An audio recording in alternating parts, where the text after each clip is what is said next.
Hello, hello, and welcome to the Atlantic Sim Racing League.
Top of my list, I gotta say, I'm expecting really big things out of Nate today.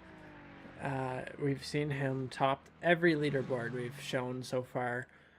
And then Adrian Worsen, he was in the rounds that he debuted in and that he continued on, and he was a really close front runner with Nate there.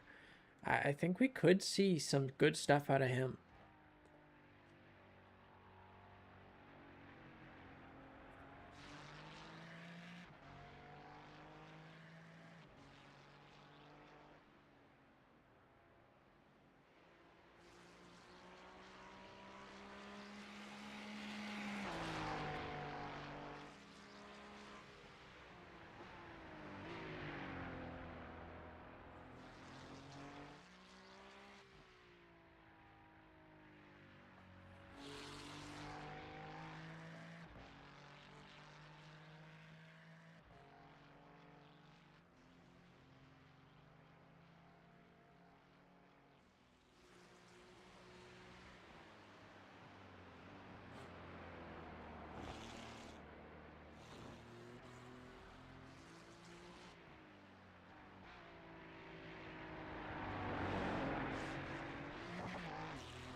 I think it's very possible.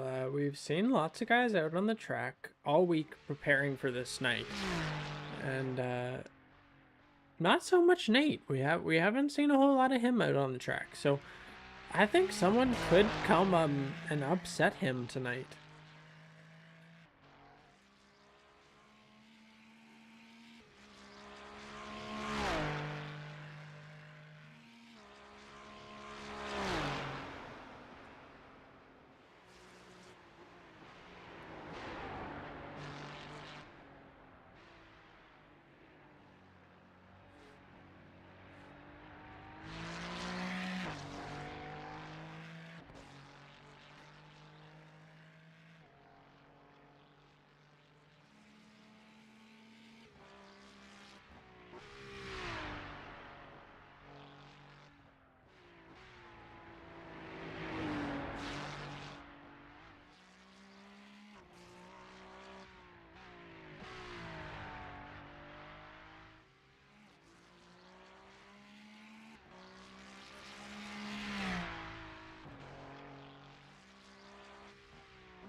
is a good stint. That's what me and my team said when we attempted the N24 on iRacing earlier this summer. The agency.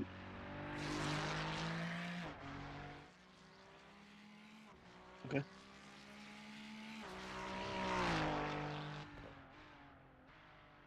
No, it's fine. Don't worry.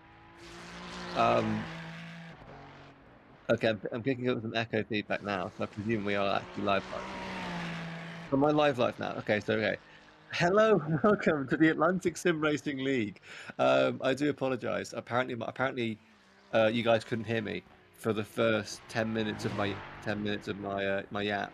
I think you were able to hear Nick, which is probably why we would have heard one side of a conversation that's been happening for the last 10 minutes. Anyway, my name's Thomas Groves. I'm delighted to be bringing you the 2.4 hours of the Nürburgring Combined as an end of season special event to celebrate what we've been able to do with this league over the past few months. And I won't retread the conversation that we've already had that YouTube viewers would have only heard Nick's side of. But to kind of return to what we were speaking to before my mic cut out, it's a test of mental endurance that we haven't really seen with these guys before. It's a case of the toughest track on iRacing for about 3-4 times the length that they'd be normally racing for in this league. So I think, as much as anything, pace, of course, will always be important at the Nürburgring, but keeping it on the track will, I think, be to the benefit of these drivers today, as it will in any race, but in a heightened fashion at this trackable track. I think you're right there. I think just like almost every single session, consistency is key. There's no Absolutely, way we're around it.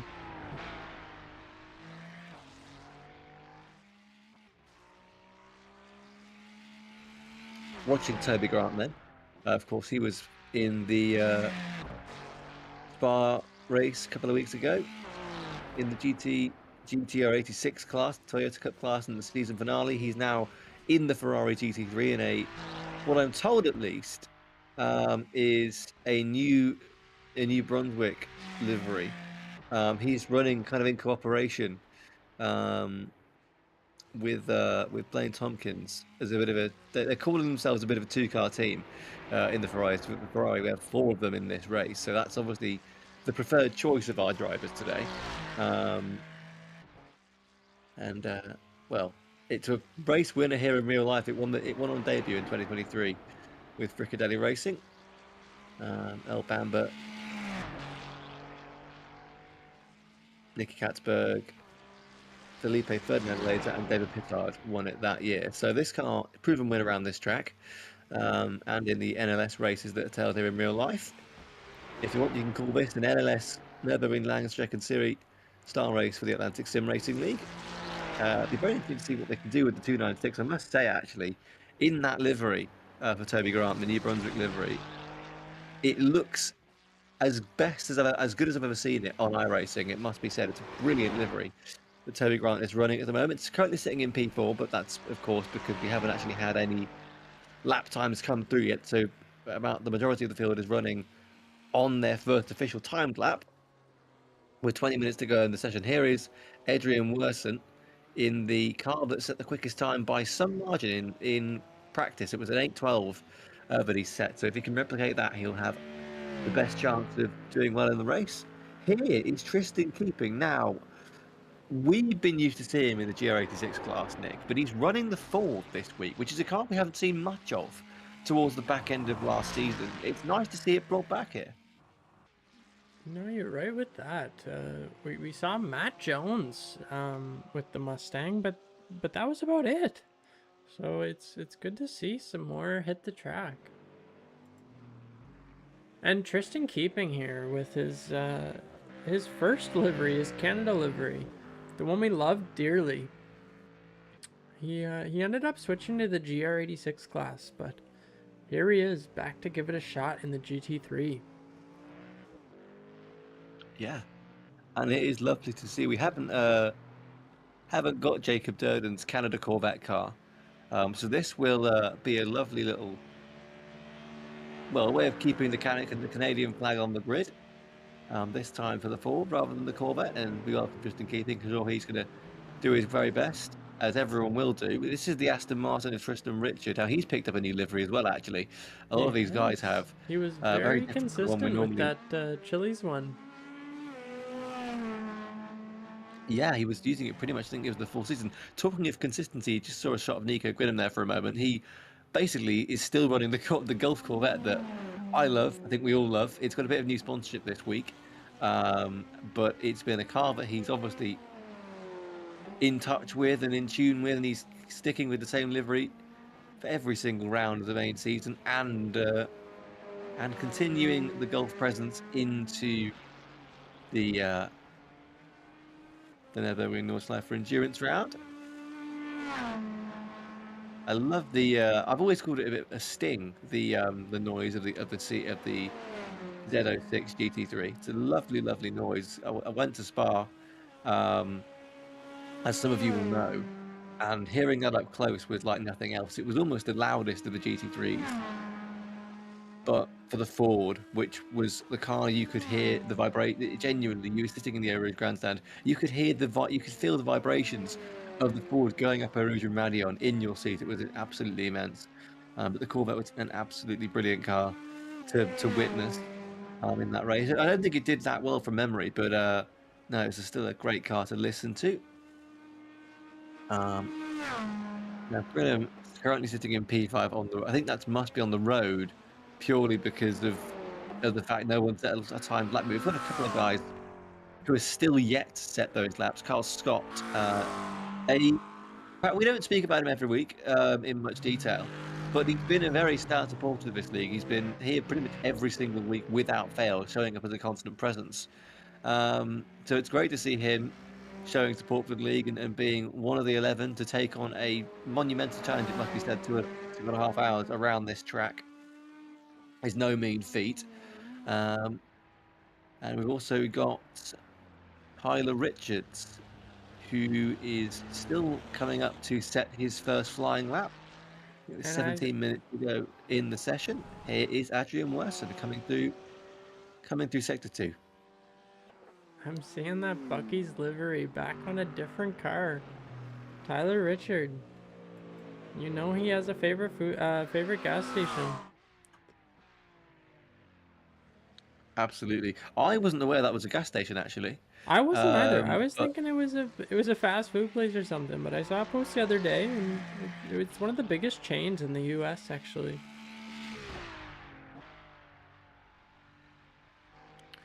yeah, well, that's something that you learn something new every day. I'm trying to figure out exactly what it is, but my logo recognition isn't great here. Normally, I'm good with that, but I can't actually tell what brand that is. It's a brand I've certainly never come across before, I must say.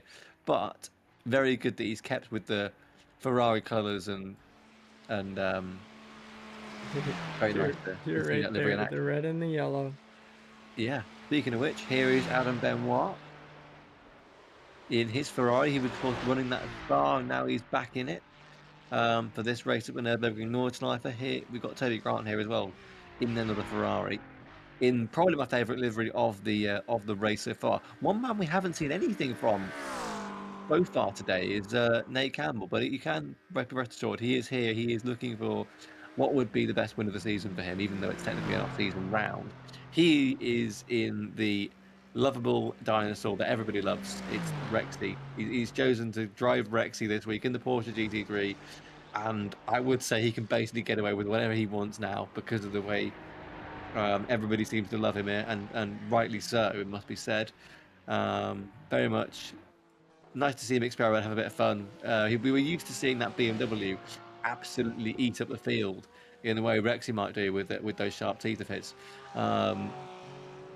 But it's Adrian Werton in the BMW this time, and perhaps somewhat ironic, Nick, that the BMW, even though Nate Campbell's not driving it, it's still at the front of the field.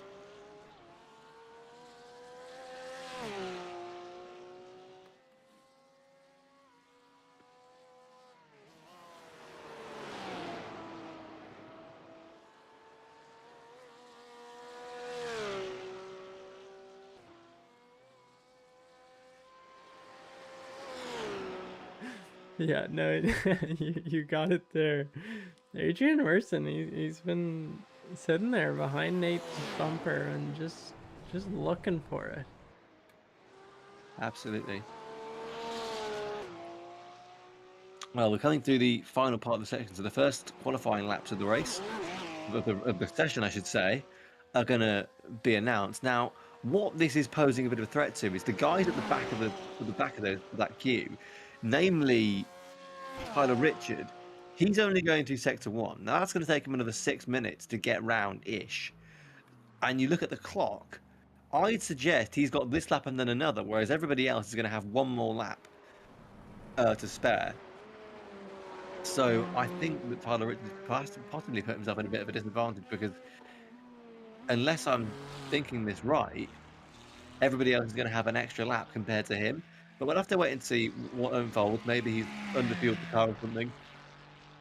You never know on an automator. Here is Adrian Worston, meanwhile, coming through to complete the first lap. Now, he looks to have set a fastest first and third sector on this lap, although I appreciate the Nürburgring officially is something like 9, at least 10 sectors.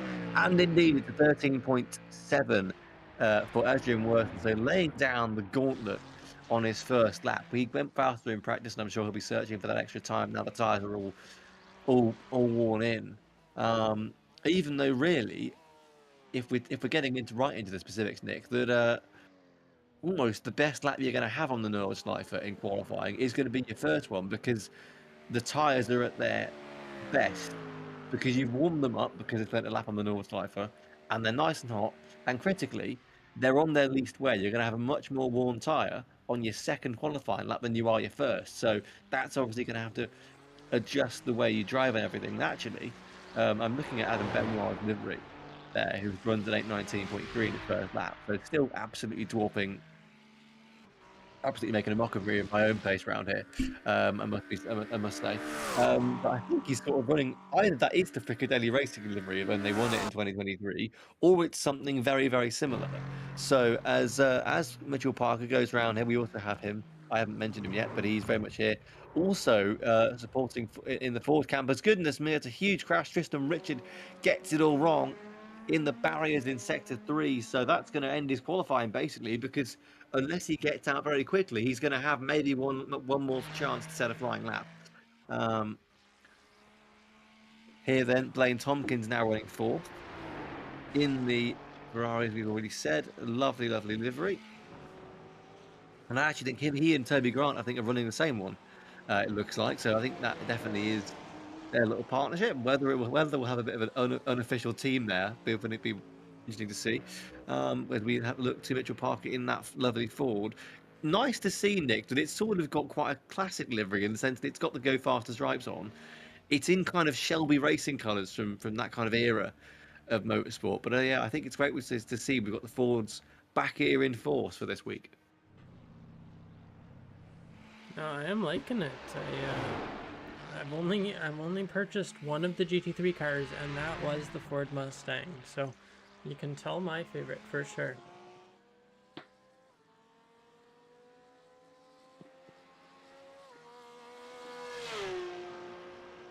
Absolutely.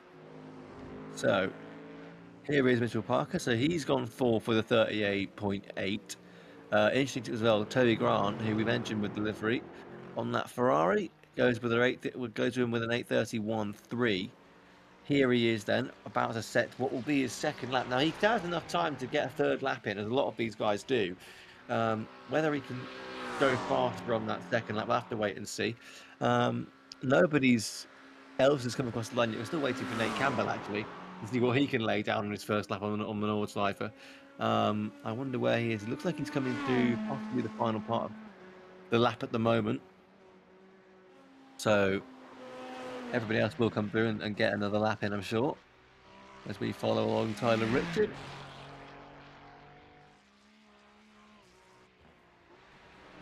I guess now would be a good a time as any to follow one of these guys through their lap. Yeah, let's do it. Let's get an onboard lap going. And why not? Start here. Who's coming? Well, let's have a look then. Let's have Grant there, who's just started his lap. We've got Tompkins, Blaine even Tompkins better. still There we go. on the GP there. So he's We're right making his on way. Here we board. go. Right on board with Blaine Tompkins. Whether he knows his lap is currently being broadcast and his entire lap will be broadcast to YouTube, I don't know. But I think almost if you're in the car, you'd rather be blissfully unaware that the commentators are essentially getting a chance to view your entire lap for the benefit of the audience. This would be some real pressure for sure. The whole 6 people watching, you know, they could have some words about it. Absolutely. We're confident they're all going to be kind words and encouraging words because we know you guys, and I haven't actually seen if Golden Eagle's in the chat yet, but if he is, do say hi. You are kind of the celebrity of the YouTube chat when it comes to this broadcast. We love seeing you pop in every single week. So if you're in chat, give us an update on how you've been and what you're excited to see with this North Life race. We're getting a couple more laps in then, Nick. So we've got Adam Benoit going over the 19. 2 guys are running 2/10 over a 25-kilometre track. They've gone 2/10 apart. Toby Grant and Blaine Tompkins, the 2 guys running the same livery on that Ferrari, on very similar pace, which is quite nice to see. So whether they can improve on the next lap, we'll have to wait and see. But it's always astounded me that over 25 kilometres you can go 2/10 slower or 2/10 faster than the next guy. No, that's pretty impressive stuff, being like basically bumper to bumper on an 8-minute lap.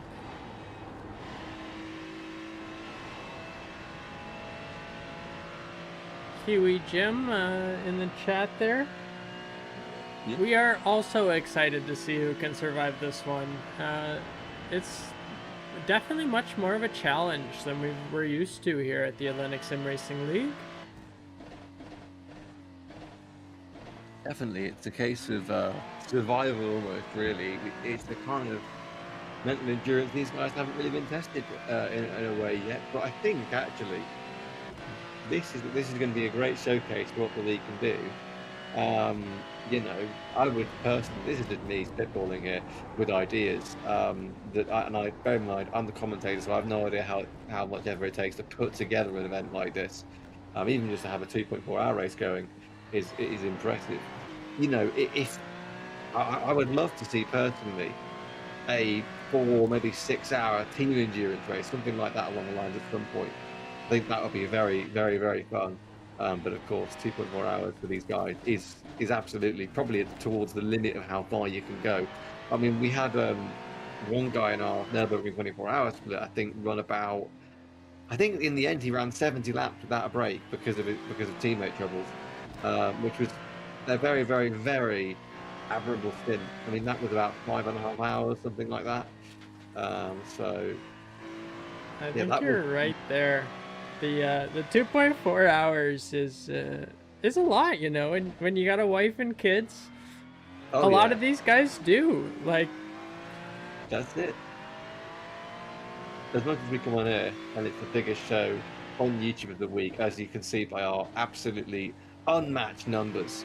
You know, real life's always going to come before sim racing. So, I mean, I've been in situations like that where you want to run a race, but you can't because X, Y, and Z happened, and that. But I mean, it's a great opportunity for these guys to make it work for themselves and have a good time on the North Side. And you know, it's a great chance to show their skills. And I mean, I guess that is the thing of sometimes we're going to see people just lap the North Side, and that's what they do for sim racing. And yeah, that's brilliant if that's what you want to do and come out here and show your skills. But there is always something about the North Side in the sense of just running on it. It's such a different track. And bear in mind, we're also giving these guys the luxury of it being in daylight. I can't imagine what this race would be like if we'd been the kind of person to make it at night just for the extra spectacle. Because my first ever endurance race in this The reason I bring up the Nürburgring 24 hours we did on iRacing a few months ago is because that was the first time I'd ever done an endurance race. It's also one of only two 24-hour races that I've run ever on iRacing. So I'm To yet to even rack have up the run miles. one is quite the accomplishment. So Yeah, props to you on that. thank you. We did the N24 and then I did the Major 24, which Nate Campbell also did, and he was involved in Split 10, which was the 22 hours and a half hours of constant rain. Which sounds fun if you like wet weather, but apparently, according to everybody in that stint, it was very much they planned on making T-shirts saying "I survived Split 10," which is a commendable achievement for surviving that split. We were lucky enough to get all the dry weather in our split on that event, but that was but the Nürburgring 24 hours was one of the two I've run, and it was at that race that I made my first stint, and because we ran the one of the I think it was we ran the first time slot. So in my real life it started about midnight. But I jumped in the car about 9 a.m. my time, so about 8 hours into the race, 8 hours into the race, and it was in complete pitch black. It was at the dead of night on the Nordschleife. Luckily, I had the foresight to do night practice, but even then, it was not fun because my room light was on. I forgot to turn it off before I got in the car. So I did that first lap with a bunch of glare on my screen. Bear in mind it was pitch black and we were running the BMW, so the headlights weren't amazing. We later found out that apparently the Corvette on iRacing has brilliant headlights, so we're going to make note of that for next year. Anyway, I have to stop on the front straight of my at the end of my first lap ever on iRacing, an endurance race, to turn my room light off and then get back into the sim. It took about 10 seconds in the end, but it gave me a lot more visibility. And even with the room I was in as dark as possible to bring it up on the screen more, it was still so scary. There were points at the track, and because it was so long, where I was guessing where I was going. It was particularly that flat part of the second sector where I was it was that quadruple left you have to take, I think, after the end of sector one. And it was just an absolutely otherworldly experience where you are genuinely guessing where to place the car because it's such a long track, you forget where you are sometimes. But that is besides the point. We are running in daylight here, so they've all got the luxury of being able to see where they're going. And actually, we've got a few more lap times coming in, so let's focus on those for the moment. Enough of my rambling. We've got plenty of time to get into that later. 8:53 for Tristan Keeping in the Ford, so he goes 8th at the moment with Nico Grillam, Travis Richard, Tristan Richard, and Carl Scott yet to qualify, and they're in the pits. Tristan Richard and Carl Scott, so they won't be qualifying. They will be starting from the back. As Carl Scott's coming out for 1.5 minutes, but I don't think he's going to be able to get a lap in. And that's Blaine Tompkin there, completing his full lap. For those who were around, we just followed along for a entire lap of the Nürburgring. He didn't quite beat his last time, but I'm sure he was very close. We didn't see many mistakes there, so that's about as good as you can get, unless you're Adrian Werson. Unless you're Adrian Wilson with the 13.7, indeed. It should be said, actually, Nate Campbell, he's just gone through and in that, if you're watching that brilliant onboard, 8:17.6, so 4 seconds off Adrian Wilson, which is much better than he did in practice, but still 4 seconds off the pace. So he's got to find some more gear, some more speed from somewhere if he wants to challenge for that race win. And only 2 seconds to the good of Adam Benoit. So that top three looking to be quite an interesting fight for the race. Mitchell Parker goes into 6th with an 8:34 and a 39 for Tyler Richards. We've got Toby Grant just sitting on the end of the front straight there. I'm not sure what that's about. That may well just be him maybe missing the pits. As Tyler Richard will run out of time for another lap. So this is all he's got. Tyler Richard. And Travis Richard also coming too. Now that is not. That is a Kinder Bueno livery, which is a lovely one to have. Tristan Keeping also making his final way around the track to try and get these laps done. as we run back with Blaine Tompkins, who will get another lap. He's got another chance actually, Nick, to try and best his previous time, 8:31.1. It currently stands at. So neither he nor Toby Grant, they're both running the same livery, could improve. And the other people who won't improve are Nico Grillam, Travis Richard, Tyler Tristan Richard even, and Carl Scott. Because although they're going out on an outlap, I'm sure logic would say they'll be hitting the checkered flag as soon as they come round. So that could just be a sighting lap, another lap to get them more confident in. I remember hearing that Anthony Davidson, who was a member of Toyota's World Endurance Championship squad, had plenty of Le Mans 24 hours under his belt, and a bit of F1 too, actually, in the mid-2000s, said that no one's ever regretted their qualifying position in an endurance race. No one's ever crashed out of a race or finished somewhere and gone, if only we qualified better. It doesn't happen because it's a long race, and that surely will be on the minds of all these drivers, that a good qualifying position, sure, it will let you get away at the start maybe, but it does nothing to guarantee a good finish. And it also does nothing to guarantee you won't move forward up through the field as things happen and your speed picks up. So every chance for every one of these drivers to make a real impact today. That is truly a wonderful philosophy to hold for this one.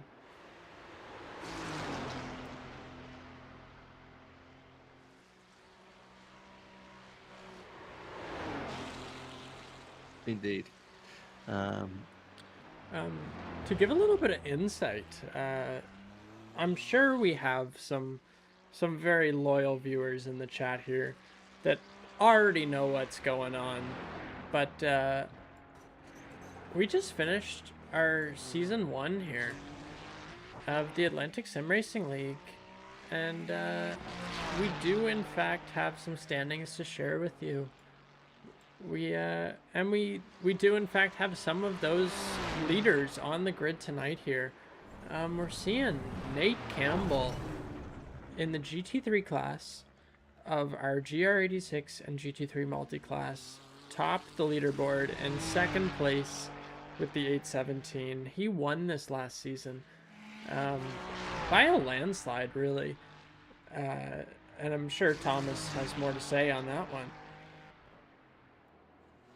Yeah, definitely. It was a really, really impressive season all round. I'll just clear my throat there. Just some stats for you. In total, I had 16 drivers, or at least, well, we've got the top 16 in the standings for you. And that we had a total of 4 race winners because Jonathan Roussel took a win. I believe that was while I was on one of the weeks I was away. And of course, we had Matthew Jones That taking was 3 wins. actually the first week. I was just going through the highlights there, and Jonathan Roussel, we haven't seen much of him all season really, but he took the first race win at Virginia. Oh, right. I feel that shows how poor my memory is that I've forgotten. And I have to go, oh, right, yes, the race I commentated on, I remember that. But yes, so, yeah, Nate Campbell, just looking at the stats and the points, dominated. Tristan Richard actually ended up finishing second, so he's there tonight. Of course, that win in Laguna Seca would have helped. And Matthew Jones also, he hasn't been seen for many weeks, but he took 3 wins in the end and had a good season. Now that is Tristan keeping in this week's substitute Canada car, and he's ended up in the barriers, got going again, but probably that's pretty much his qualifying over and done with. He's going to start the race from P8 then with that 8:53.1, so won't improve. Unless, of course, that 8:53.1 did feature a trip to the barriers, which I'd almost suggest it did, because his pace seems to be pretty decent, it must be said. At least on pace with the other guys. So, yeah, we've got a strong grid here. And yeah, to go back onto the standings and those guys, we had, of course, Nate Campbell winning the season. We had race wins from Jonathan Roussel in that first week, and Matthew Jones as well, and Tristan Richard. A few surprises actually. Really, Tyler Richard as well came third, just through pure consistency in his Porsche. Jacob Durden, runner of the original Canada car, got 5th behind Matthew Jones, who 3 wins and everything that he did in his few weeks, managed to get 4th overall in the championship. So very impressive. And Adam Benoit, of course, we've got him here. We also got Tristan Keeping here. So those were the top 2 of the GR86 class. Benoit with 4 wins. In fact, his average start was first. He basically qualified on pole every single week, which was awesome to see. Tim O'Connor as well got a win, as did Nicholas Munn in that class, with Mike Postman taking 3 wins. Tristan Keeping, of course, got a win for himself, but that consistency helps him stay up in second place by a decent mark. Well, 19 points over Mike Postman, who was very much a mid to late season revelation once he joined. James Barrington, present in pretty much every single GR86 race that season, managed to get himself 5th in the standings on 75 points, a nice round number, and 13 drivers in that league, in that class today competed. And I think we're looking very much forward to see what it can provide for next season, because I very much enjoyed the GR86 class, in the sense that it was just quite a cute car to watch around and watch drive around at the pace that these guys were doing. I think you're So totally right. I was thinking that earlier, and I was like, I'm gonna be watching these GT3s, but what am I gonna go watch when it gets a little boring? absolutely, we need you know what we need to do? We need to schedule in just an MX5 and GR86. We need all the small, fun, cute cars, the Mazda MX-5, the VW Jetta, the GR86. We need a Atlantic Sim Racing League special with those cars in, because I think it would basically get the entire population of Canada into the server. It'd be an incredibly fun week. I haven't driven Mazda pretty much since I left Rookies, in terms of my own iRacing experience, but I need to return to them someday because they are very fun. As a rookie, I agree. I Yeah. solely raced the MX5s. The BMW M2, it never really took off. No. No, the new version of it, it wasn't I well think received, but Mm. the old one, I miss it. Yeah. Well, I never drove the M2, but I think it was testament really to the longevity of the MX-5 racing series on iRacing. It's been going, well, for far beyond since I joined the service in 2021. Well, on Christmas Day 2021 actually. But yeah, I need to go back to Masters because it's actually incredibly fun. But right now I'm focused on building my safety racing back up a bit, so I'll have to leave it a couple of weeks. But yes, Masters are very, very fun. I never actually did that well in them, it must be said, but I guess I was a rookie, so I was very much learning the ropes of iRacing, as just in keeping managed to just he saved it pretty well in the end actually, but just lost about a second there, just humped over the curb a little bit too much on the inside, and just had to get that extra bit of braking done, perhaps not to his liking. But yes, it was a really really great car to drive in my experience, and it does definitely help you and give you the lessons you need to go and do the GT3 type stuff that I did for a long time, and I'm now actually more of a GTP driver than anything else, because I've suddenly decided, or at least I found some level of pace in it, so I'm just enjoying that for the moment. But GT3, definitely something I'm going to return to, and I mean, I'd love to drive the Ford at some point. It's probably my favourite GT3 in real life, and it's a really nice thing we're seeing the Canada car back on the grid, albeit with Tristan Keeping this week and not Jacob Turden. We wish him the best, as he's not here this week, but I'm sure he'll be back for the new season We of do. the Atlantic Sim Racing League. This heat was definitely getting the best of him, so he called it quits for tonight, but he'll definitely be back. Yeah. What's the temperature over there in Canada right now? It's hot. It's been hot the last couple of days. We've been seeing a little bit of a heat wave here. I'm over in Charlottetown, and it's been a good 28 degrees or so. Yeah. I think I get the feeling that. Sorry to cut you off, but just to pop over to the YouTube chat, we're seeing James Barrington. I totally agree. It was a great group of racers. The GR86 class was just phenomenal to watch, and the Mo Sport, that was my favorite, honestly. Those two up at the front there battling it out the entire time. Yeah, I think I'd have to. As great as Spa was, the spectacle of watching the GR86 late lead battle be about half a second for the entire race, and then to have the great GT3 battles we had in that same race, it would take the pick for my race of the season. I don't know whether you'd agree on that, Nick.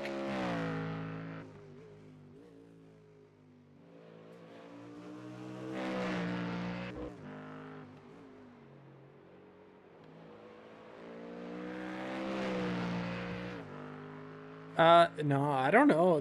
The race of the season was honestly that finale there at Spa. Just incredible stuff there. I was really enjoying seeing Cameron battle it out with Nate.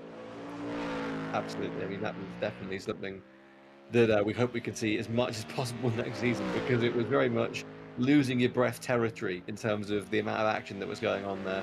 But that Motorsport 100%. Tier 86 battle was definitely one of my favorite bits of commentary, because it was forcing me to bring out new words every time we cut back to them. I was trying to scramble my brain for a new word to describe it, and I eventually just sort of ran out and just continued marveling at it in the same way, because I just ran out of words to describe how amazing it was. But we're coming up to the end of qualifying here, Nick. We are Looks in like we're going to fact. have. I don't think any of those lap times have changed. Actually, I scratched that, because it looks like Adrian Worson has found half a second on his previous best. Yeah, he is giving us some good stuff tonight. Being 4 seconds ahead of Nate Campbell in the Atlantic Sim Racing League is somewhat revolutionary. Yeah, well, on the topic of temperatures, 35 in New Brunswick yesterday. That is a very big scorcher. And Golden Eagle, of course. Thank you very much for tuning into the chat. And feel free to listen in while working. Thank you for your dedication to the league. You can see the timer there is going, because Nick, half an hour of qualifying is done, and I guess we're almost doing radio and visual commentary today because of Golden Eagle. Thank you for sticking with us, and even though you're working, it's still tuning in, which is an awesome thing to do. But here we go then. The inaugural 2.4 hours of I'm making it sound like it's going to be an annual thing. Maybe it will be. Who knows? The inaugural 2.4 hours of the Nürburgring of the Atlantic Sim Racing League. Here is your grid then for the race. Adrian Worson will lead the 12-strong field away, with Nate Campbell alongside him, the incumbent champion, the celebrating champion of the Atlantic Sim Racing League. Then it is 3 Ferraris in a row, count them. Adam Benoit takes third, ahead of Blaine Tompkins and Toby Grant, who are running the same livery. So that's going to be very fun to just try and identify which one's which. With Tompkins fourth and Toby Grant fifth. Mitchell Parker sneaks into sixth position. So very interesting to him that he managed to find that extra bit of pace ahead of Tyler Richard, who managed to get home in seventh in the end. Tristan keeping eighth with that 8:53, wasn't able to improve on it. Tristan Richard, one of the drivers I'll be following most closely throughout this race to see what he can do. Nick, he's starting from ninth here. He's a race winner in this league. We know he's got a lot of pace in him, and we know the same really can be said for Nico Grinham, who starts behind him in 10th place. So those are two drivers I'm going to be very much watching throughout these 2.4 hours. The clock has already started, I believe, or that might just be my own timing being slightly wrong. But it's so Tristan Richard and Nico Grinham, quite a stacked fifth row of the grid there. The sixth row completed by Travis Richard and Carl Scott in the McLaren, who's been ever present in this league. Great to see him coming out here in support of this race. They're starting to weave behind the Porsche pace car. But, you know, when it was at Spa, I gave you the opportunity to just wax lyrical about this league. What have you got to say before we get underway for the biggest project, the biggest race this league has ever undertaken? You know, I'm kind of at a loss for words here. We're seeing all-time highs on the YouTube. We're seeing a great grid for such an incredible event. Like, this is awesome, truly. Absolutely. I think awesome is definitely the word. Well, they're coming up to the end of the Dottinger Hoa through Tiergarten. They will trundle, already getting the revs up. already still I think Nate Campbell's still weaving through Tiergarten and Pflanzgarten. Indeed he is. So very much a statement of intent from him. He's going to have to try and do all he can to get past Adrian Worson. Whoever comes out on top here, it's going to be an absolute slugfest all the way through these 2.4 hours. It's something that the Atlantic Sim Racing League has never seen before. It's on a scale that's never been seen before. It is the longest race these guys have ever done. The pace car is pulling in. The revs are rising. And for the first ever time, the Atlantic Sim Racing League will go green at the Nürburgring Nordschleife. Here they run down towards turn 1. Adrian Worson on the left. Nate Campbell on the right, and it's Worson in the BMW who will take the initiative down in towards turn 1. Behind them is Aaron Benoit, who is sneaking around trying to find any advantage he can. They're all 2-3 wide into the first corner. That's a really risky zone to go, and I think there's been contact because Worson has gone down to the back of the field. He's on the fourth, and Nate Campbell, I think, has hit in turn 1. There is drama. There is drama in turn 1. That is the Ford of Mitchell Parker, the Ferrari of Tyler Richard, as well involved there. So there are only 12 cars on the grid, but there was significant drama in turn 1. We weren't able to see all of it, but the upshot is that Worson and Campbell, according to timing, have gone away. I thought I saw Nate Campbell spun around at the back of the corner. Now, my timing, I'm going to disregard that because you can clearly see Adam Benoit is in the lead of the Nürburgring 2.4 hours. Behind him is Adrian Worson. And I can't quite tell you where. Okay, Nate Campbell is back in 5th position. So there was contact between the champion of the league and the pole sitter in turn 1. The upshot is that while Worson's only lost a position, Campbell is down in 5th. He's down many seconds on his rival. He's trying to do his best to get past Nico Grinham, who's also going to have a look on the inside of the Canada car of Tristan Keeping, who's going to go right and collects the Porsche of Nate Campbell. It's a horrible start for Rexy. He's taken a sizable bite out of the Ford's front window. And oh my goodness me, Nate Campbell, through no fault of his own, has had the nightmare of starts to a 2.4-hour endurance race. Contact with the Canada car of Tristan Keeping. It seems to be still cursed, that machine, unfortunately. So Nate Campbell, he wanted to try and get back at the field. He's instead been met with a face full of Ford. And look at this. Adam Benoit has seized the opportunity and he's running away with the lead, Nick. No, he really is. I'm excited to see Adam Benoit here, leader of our GR86 class, battling it out with Adrian Worson. Like, this is incredible stuff. 0.5 a gap. 0.5 a gap between each other. It looks like a gap of at least 5 seconds to the third place car. At the moment, that's Blaine Tompkins, so a great start for him. He's up to third at the moment, but this battle will continue on for quite some time because it's quite hard to overtake him, Nordschleife. Both of these drivers will know that. Both of these drivers, Adam Benoit and Adrian Worson, the protagonists of the race so far, will be aware of the fact it's hard to overtake, and they'll be using that and trying to figure out exactly where they can minimise the chance of losing that position if you're in the case of Adam Benoit. And Adrian Worson will be searching for every single opportunity he can get along this 25-kilometre green hell Nürburgring Nordschleife through Flugplatz they go for the first time. Glad to report no dramas, unlike what I did in the actual N24 on my first time through there in a race. But no, a good start by all drivers good start by all drivers on the Nordschleife at least. They seem to have calmed down a bit. Here then, Nate Campbell has dropped to 7th from 2nd on the grid. It's a horrible start for his Nürburgring 2.4 hours. He's got a long way to catch back up. And you know what? I mean, it looks like he's probably got some sort of damage. I'd suggest he has, given the nature of the contact. We didn't quite see him make in turn 1, but we know he got spun around and then obviously had the contact with Tristan Keeping's Ford. He's just gone past the Ferrari of Tyler Richard, so he's already up into 5th place, 6th place even. Not by no means messing around, but it's just given this race an extra element of narrative because the champion has now got to pull off a champion's drive, Nick. He really does. He's not seen even that far back this year. So we'll see what he pulls out here, but it's a new car. So we might have some challenges. Absolutely. I mean, almost. I think if I was thinking about Nate Campbell right now, I'd be wanting to be back in the number 016 BMW that he dominated the season with, because he's switched to Rexy, and unfortunately, he's not exactly had the best of starts to life in the Porsche. But here he's running on board then with Adrian Worson. He's the man in the hour in qualifying. And Adam Benoit, I would love to be inside his head right now what he's thinking, because he knows he's got the fastest man in the field right behind him, who is snapping at his heels and searching for any opportunity to make that overtake. But he also knows he's got every right to defend his position. He's earned that P1 by having a great start, and I'm sure he'll be wanting to keep it for as long as possible. Meanwhile, cut to Nate Campbell, who's having quite a subplot already. You could make a meme out of it. And He's Adrian down in Worson sixth place. takes that place from Adam. Just as I mention it, Flies what is by. Adam Benoit thinking?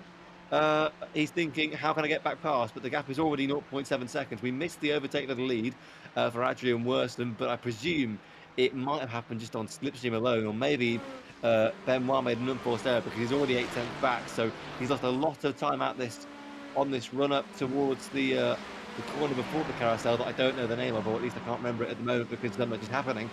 We've got Nate Campbell in a bit of a sandwich between the Ferrari of Toby Grant and the Ferrari of Plain Tompkins. It's a New Brunswick sandwich for the Rexy Porsche. They've got Tyler Richard and Carl Scott behind them, so this battle pack is still continuing on as we go to the halfway point of the Nürburgring Nordschleife for the first time. On the inside there is the Porsche of Nate Campbell. It's like they can get the jaws theme going on now, but he's going to have to stay behind the Ferrari for the moment as they go through the carousel for the first time, Nick.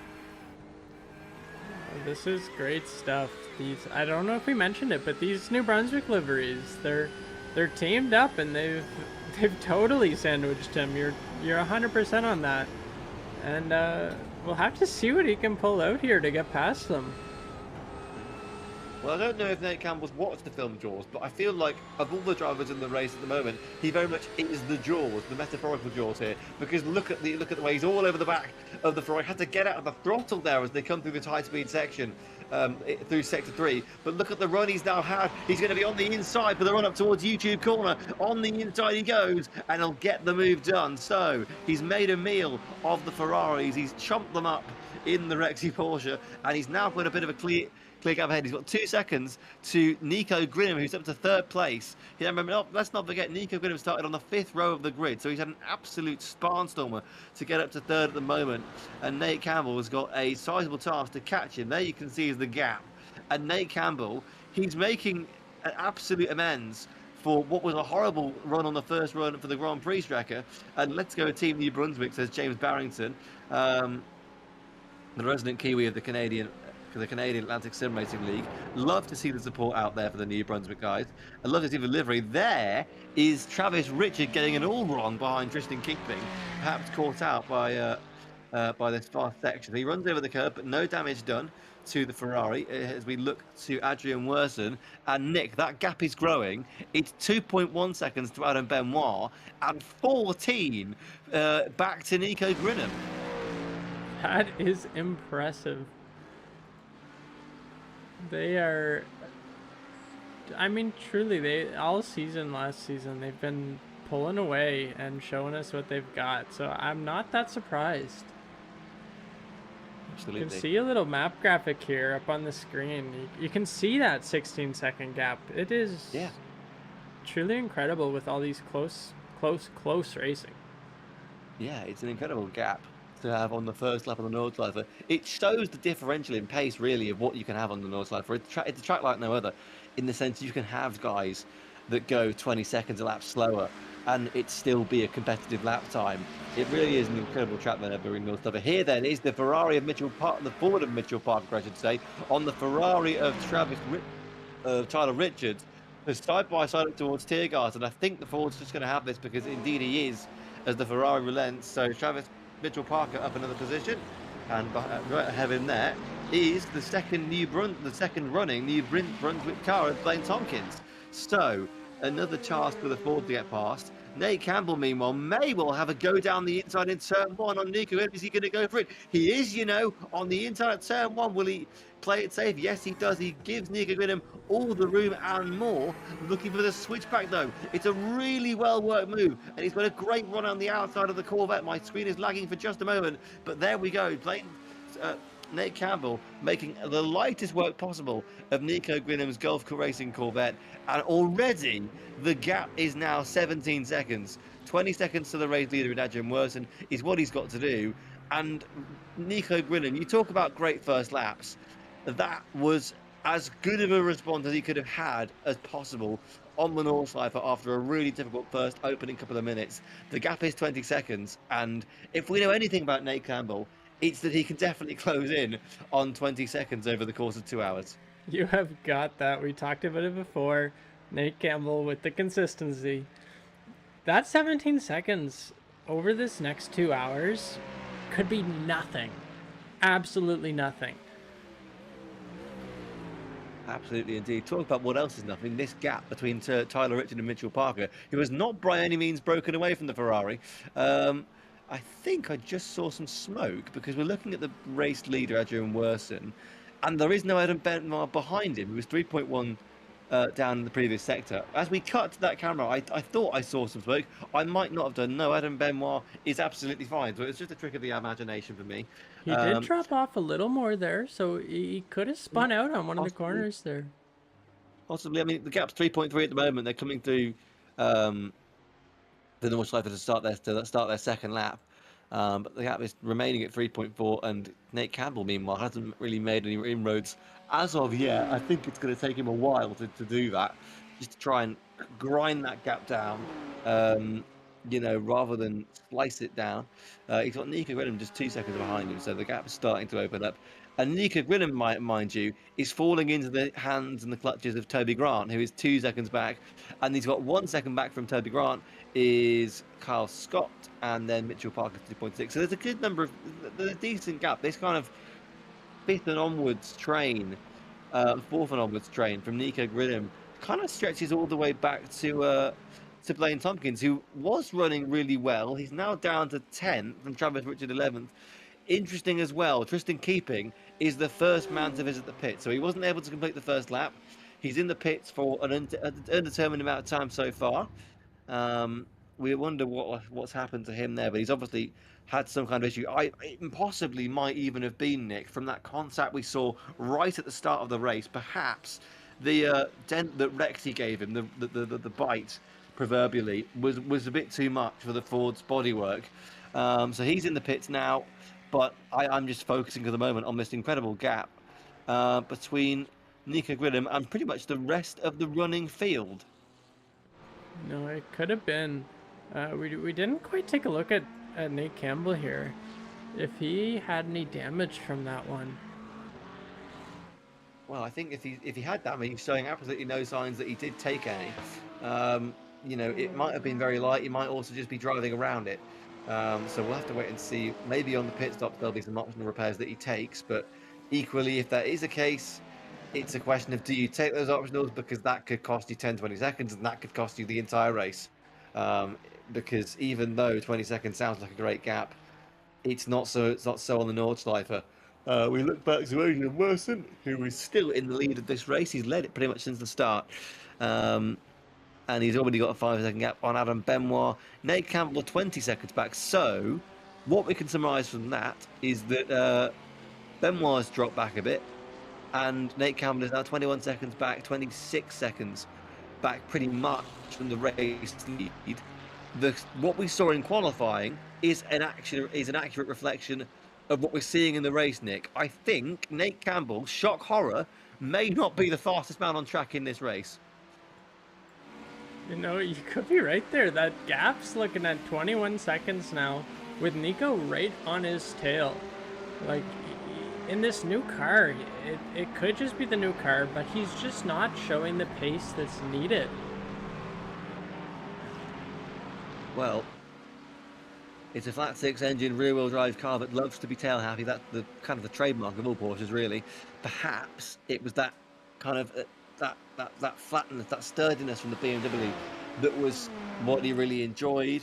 Of course, you've got to experiment when you're a racer on the top of his game. And of course, it makes sense to drive a German manufacturer on the Nordschleife. He's gone wide across the barriers there and possibly glanced at. I didn't quite see whether he made contact, but certainly he's slowed up, and that's going to allow him right into the clutches of Nico Grillen. He's going to have to go defensive on the run towards the carousel. He's just about held onto the position. So a scary moment for Rexy and Nate Campbell. So just getting away with that one there, on grazing the barriers and that super fast run down towards the carousel. We cut back to Adrian Worston, who's had nothing of the sort in the way of accidents. He is absolutely inch perfect on every corner of this racetrack so far. Nico Grinham, meanwhile, is sizing up a move. Now, they're not really going to have an opportunity to overtake the next part of the lap. He's also got Toby Grant right there behind him. So Nate Campbell, 28 seconds back now, and that gap is still rising. Maybe he has got damage, and maybe that damage caused him to go wide. Maybe he just underestimated the grip he had, or overestimated indeed.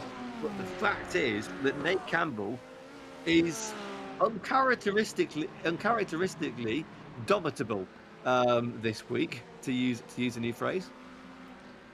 No, I'm really liking what I'm seeing. Some good movement all over the field, and our stars showing us what they got. Absolutely. It was, I remember back in the early parts of the season when Jake Champion was a regular, we always counted on him to be the man who would just find himself in a very interesting situation whatever happened. Nate Campbell is taking up that mantle and doing it brilliantly. He's still defending from Nico Grinham.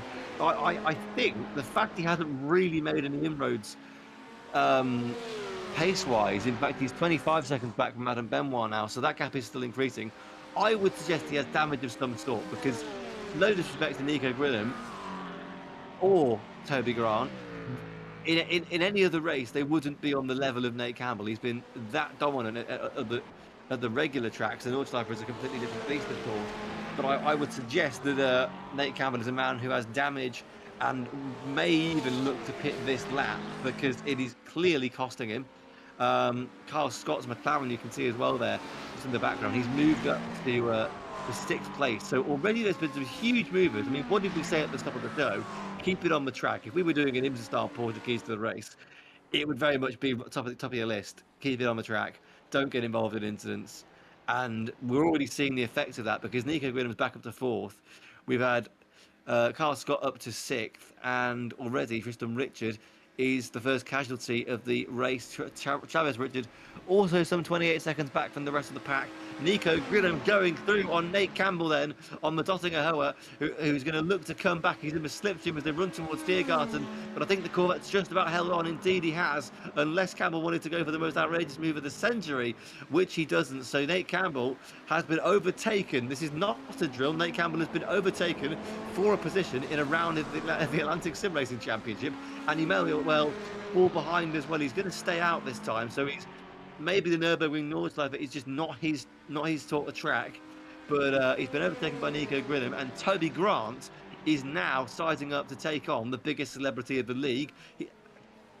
Campbell has a little look down the inside, a teasing gesture towards Grinham, who they both run slightly wide, actually out through turn 1. Grinham runs very, very wide indeed, and that's going to allow Nate Campbell to side back past and Toby Grant. So, unforced error or unforced error either way, Nico Grinham, all that hard work has not paid off, because he's gone wide at turn 1, and that's allowed Nate Campbell to get back through, and that's allowed Toby Grant as well to get back through, and Carl Scott is now sizing up the Corvette, Nick. Oh, we're seeing some good battles here. I'm glad to see Kyle Scott up there. We haven't spoken about him much in the last couple of weeks. He's been super consistent. He's always been here, but we just haven't seen the highlights. But up in this battle pack of 4, definitely giving you credit on that quote there. He's doing great.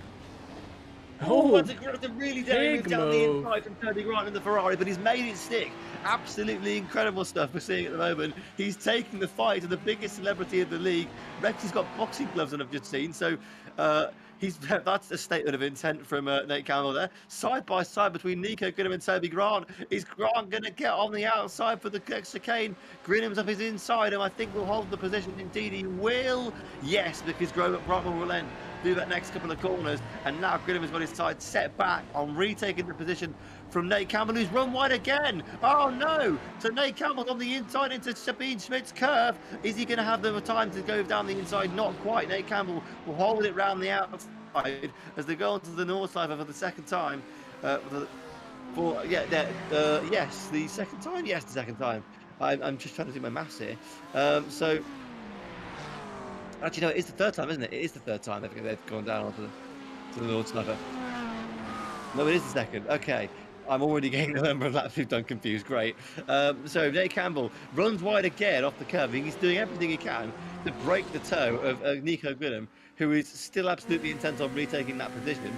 Riding on board with the Corvette man now in the Gulf delivery colours. You can see Rexy's backside there, the lovely headlights and the flat six engine will be screaming in his face, I'm sure. Running through this high-speed section, they've actually lost one of the.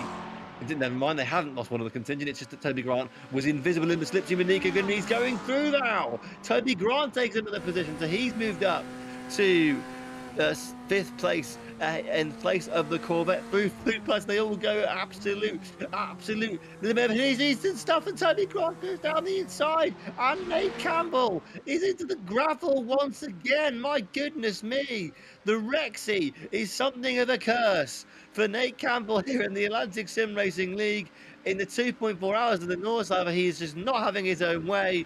I mean, questions will be asked of the move from Toby Grant there. It was daring to say the absolute least. It was a late lunge down the inside. Consequences are Nate Campbell has dropped past Carl Scott and Nico Grillham down to 6th place. So all that effort that he's just spent the last 2 laps making up for, he's now just gone to waste. He's now going to find his way back past all of these 3 guys, Nick. But how did you see that move? It was a lot to take in all at once. I saw Nate go wide there, and I focused on that one. Toby Grant there battling with him. That might have been a little much. We'll have to see what the stewards say. Indeed, Nate Campbell needs to pit is what James Barrington is saying. Hey, he could be right with that damage there. I mean, yeah, I do feel like there is something holding Nate Campbell back.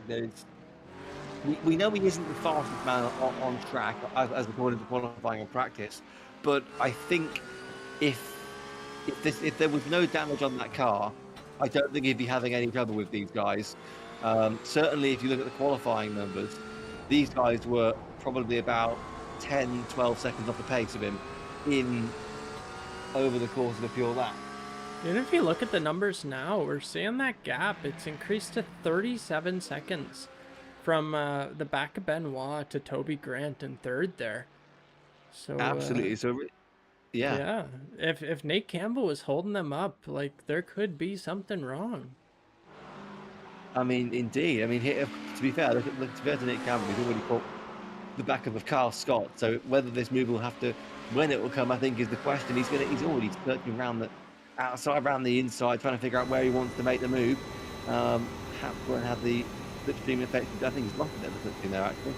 So Nate Campbell then he's now got to go into that mindset of trying to get past all these guys once again who are giving him a grief. Goodness me, Carl Scott gets away with one there over the grass and into the barriers in a way that we saw Campbell do in qualifying. Again, escapes really with his car's life because you can very much get it wrong. There's so little room for error on Nürburgring Nordschleife. He's got away with it and he's held the position from Nate Campbell over the carousel. He's gone slightly wide though. Goodness me, Campbell just absolutely lunged it up the inside in a very daring move. Gets past Carl Scott, who gives hands in the position. I think otherwise there was going to be contact. So a move made up for Nate Campbell. You can sense he is driving on the absolute ragged edge. He's a man fired up, wanting to continue. I think there is that will not help his chances at all. In the barriers again for the Rexy Porsche, and to say the least, he's been in the wars. Certainly, we've been cut back to this battle now between looks like Tristan Richard and Tyler Richard. The 2 Richards, we've been used to their names all season long, and now the Aston Martin and the Ferrari are going at it for 7th place. Timing is having an absolute mare with Carl Scott's position at the moment, so I think that is for 7th position between Tyler Richard and Tristan Richard, and also we've had Mitchell Parker. I'm just seeing now he's also in the pits. So both Fords, within about 20 minutes of each other, have both had some sort of an incident somewhere along the Nordschleife, and they've very much been confined to the pit garage at the moment. But here is the battle then between Tristan Richard and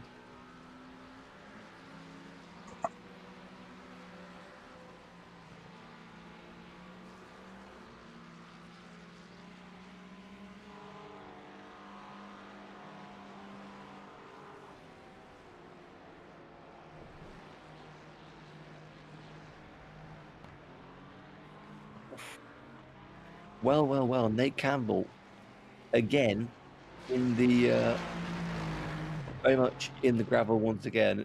Certainly not been his race, but I mean, we've got reportedly about 40 odd people in chat. So if you are there, do say hi. Do tell us how things are going for you, and do comment who you excited to cheer for this race. We've got the two Ferraris in the New Brunswick colours. We've got Nate Campbell's Rexy Porsche. There's quite a lot of liveries to choose from in terms of your favourites. Let us know what your favourite livery is, who you're cheering for, what your experiences, any experiences you've had on the North Fiver. We've got 2 hours to get through, so any chit chat from you guys is absolutely welcome. As we focus on this battle between Tristan Richard and Blaine Tompkins. Tristan and Tyler Richard The down the two Dottingham. Richards. Yeah, two Richards.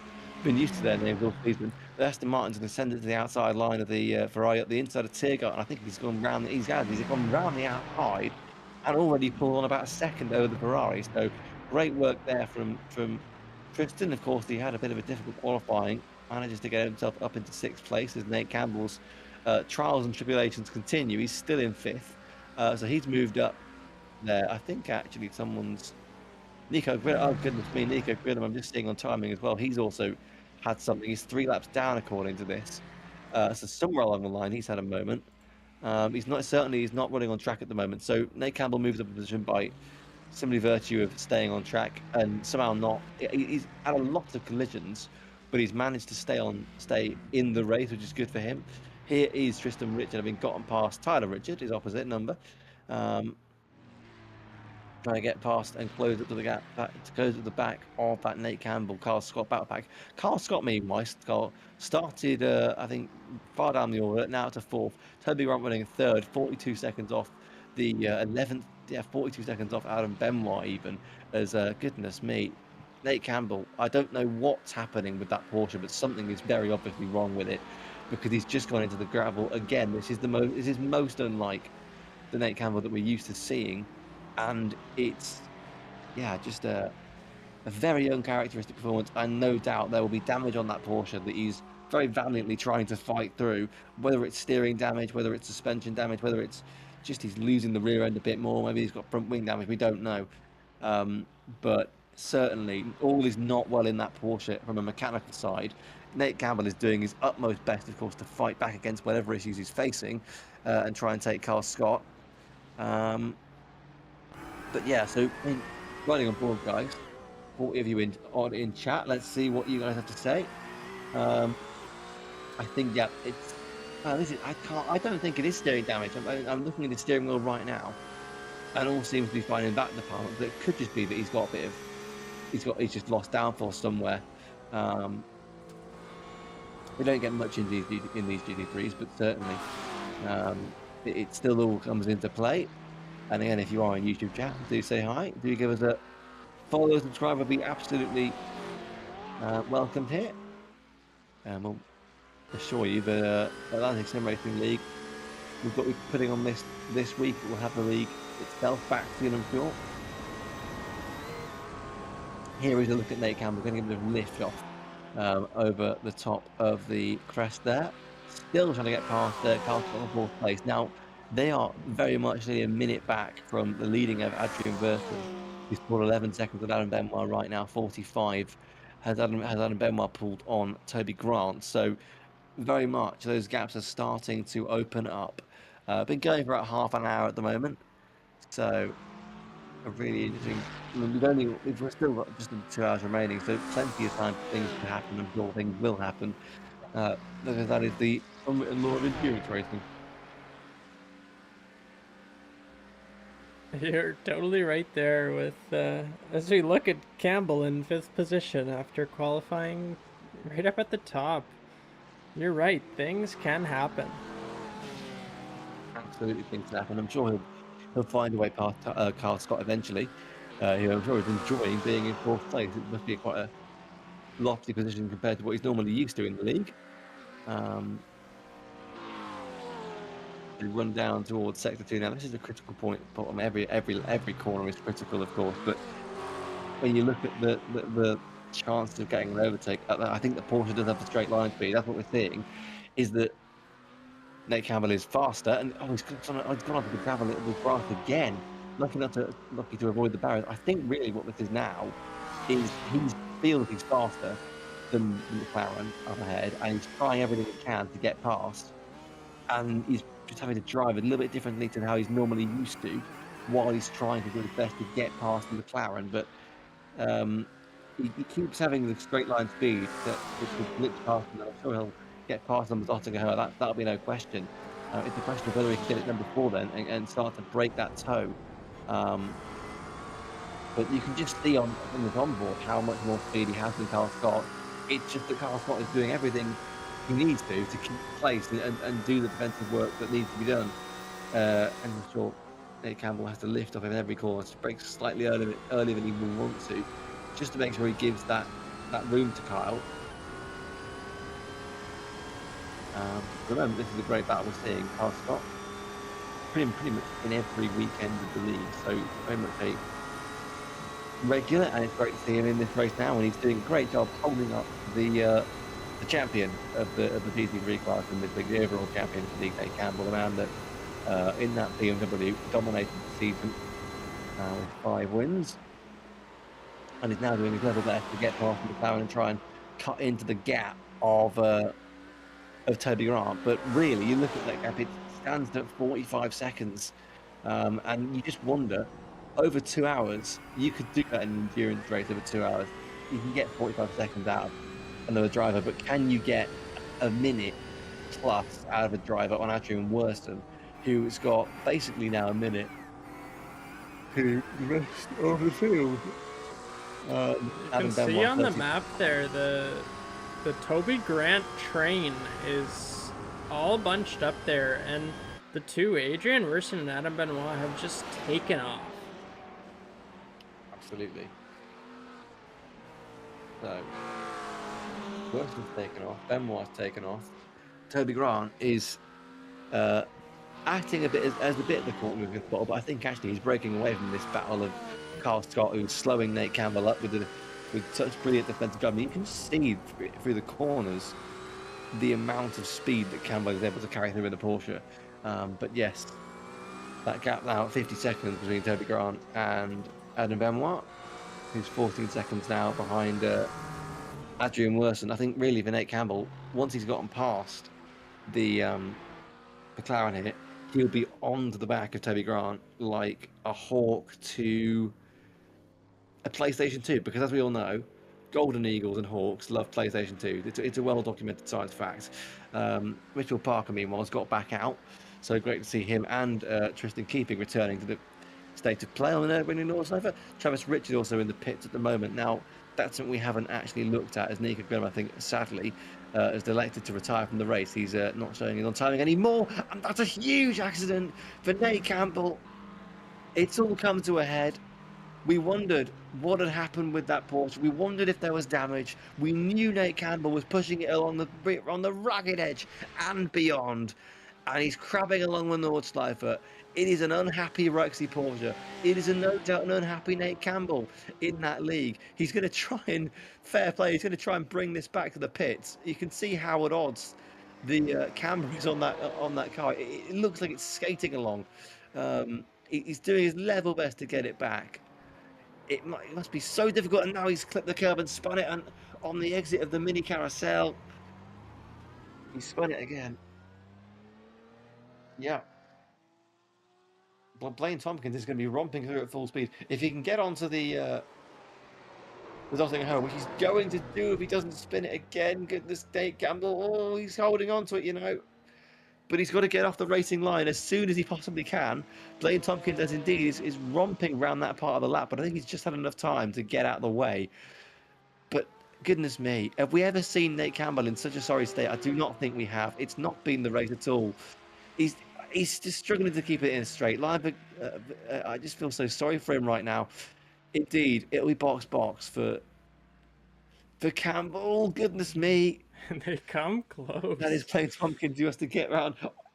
I will admit, the image of the Rexy Porsche skating along in the way it is does look a little bit funny. If not for the plight of Nate Campbell, it would be quite funny. Just the sight of the way that Porsche is skating along.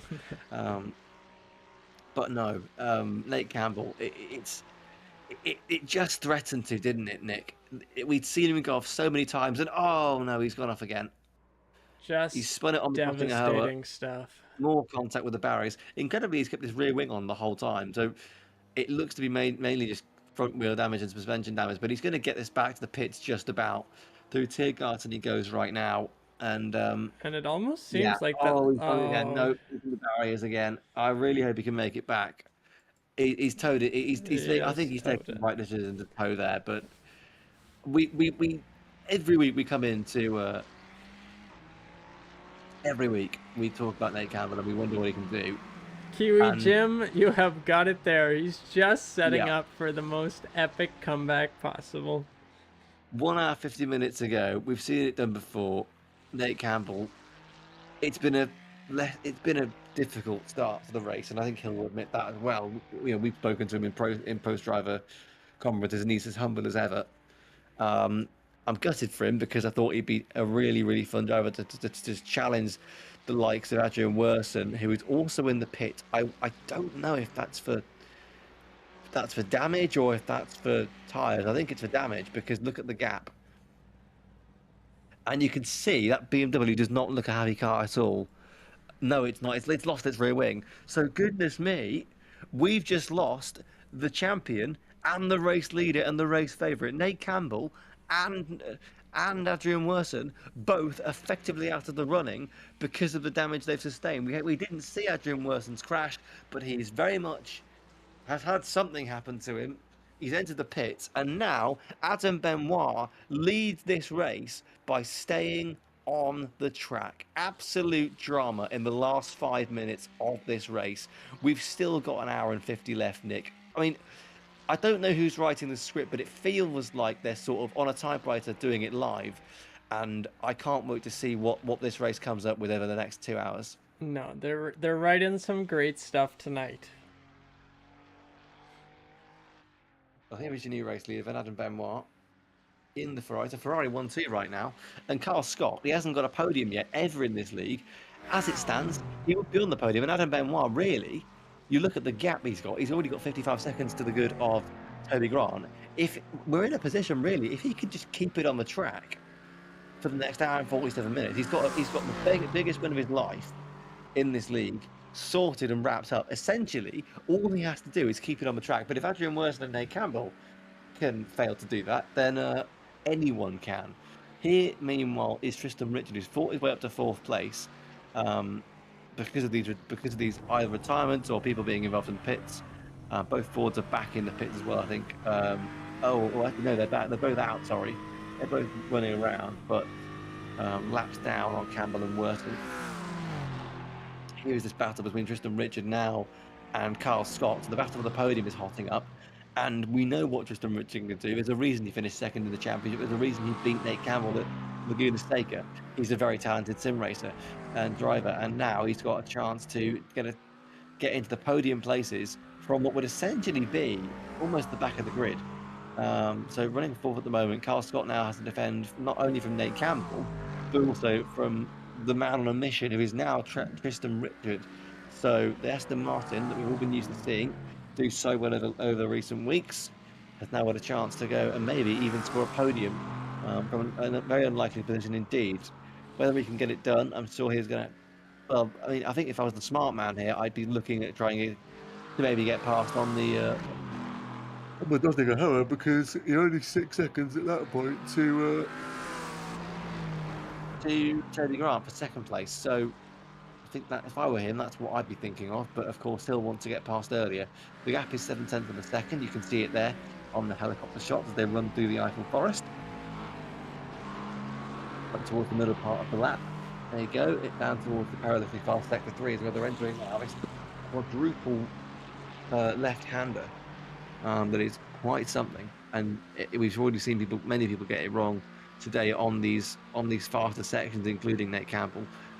It really could be a case of the slightest mistake could get punished, and we're seeing that today, Nick. The slightest mistakes are getting punished quite a lot, and it's allowing Adam Benoit to hold a 1 minute lead or thereabouts on the entire field. You said it before, and we'll say it again. This track is one of the most unforgiving. Absolutely. I mean, I think only Dundrod on the Isle of Man is less forgiving than the Nürburgring Nordschleife.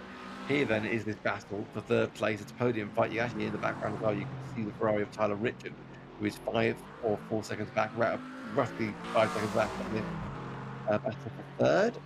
Whether he's going to get involved, or certainly he'll be wanting to, whether he can get involved properly and fight for that third place right now is a completely different equation. So Tristan Richard is, and that's another thing about the Nürburgring Nordschleife, is oftentimes you are stuck behind one car for a half a lap, or maybe even an entire lap, which we've already seen today. And it is the most frustrating thing, but you are just holding out hope that you can get a better exit onto the Dottinger Hoa, and then all your worries, all your worries and fears will just vanish away in the power of a GT3 car. And that is something that the psychology of the Nürburgring is super interesting, in the sense that, yeah, sometimes the best thing to do is just wait until the Nottingham Hill, which they're coming up to now. Actually, Tristan just went slightly wide there, lost about a second to Carl Scott. The gap's 2 seconds now, so he's not going to be in the slipstream of the McLaren for the moment. The gap's now over 2 seconds or thereabouts. So he's going to try and find a way back past, possibly over the Grand Prix track next time, maybe. He spent all lap behind that McLaren of Carl Scott, who's now got some significant breathing room for the first time in a while. There was 1 hour and 3/4 left. I'm expecting pit stop soon, Nick.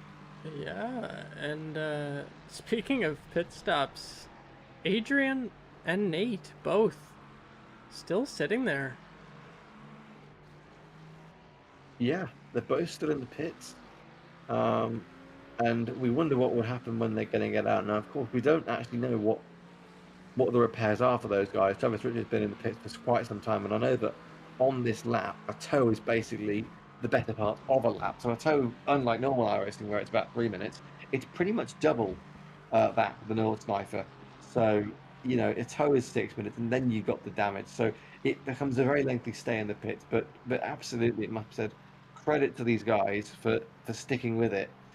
It can be very demoralising when you're laps and laps down, and you've got no hope of making a real chance at victory, or a real chance of getting back on the lead lap. Even we had it in our Nürburgring 24 hours, where there were parts of the race where we were the only driver on our only car on our lap. So very much there are moments in this at this track where you can feel very alone, and it can feel super demoralising to try and continue on when you've not really got much to fight for. So absolutely credit to those guys for sticking with it, and hopefully we'll see him out shortly. Now, interestingly enough, what did we just say? Pit stops. Well, so that Carl Scott, I think, is coming in for the first scheduled stop of the day, Nick. I believe you're right there. He seems to be headed in there confidently, so hopefully it's not due to any damage or anything. Hopefully, indeed. I mean, I think really you look at the timestamp, so it's about 40 minutes into the race now. That would signal to me that, of course, he's had a couple of scrapes with the barrier so far today, but none that would really force him in with damage. I don't think that's not what the body language of the car is giving me, or telling me.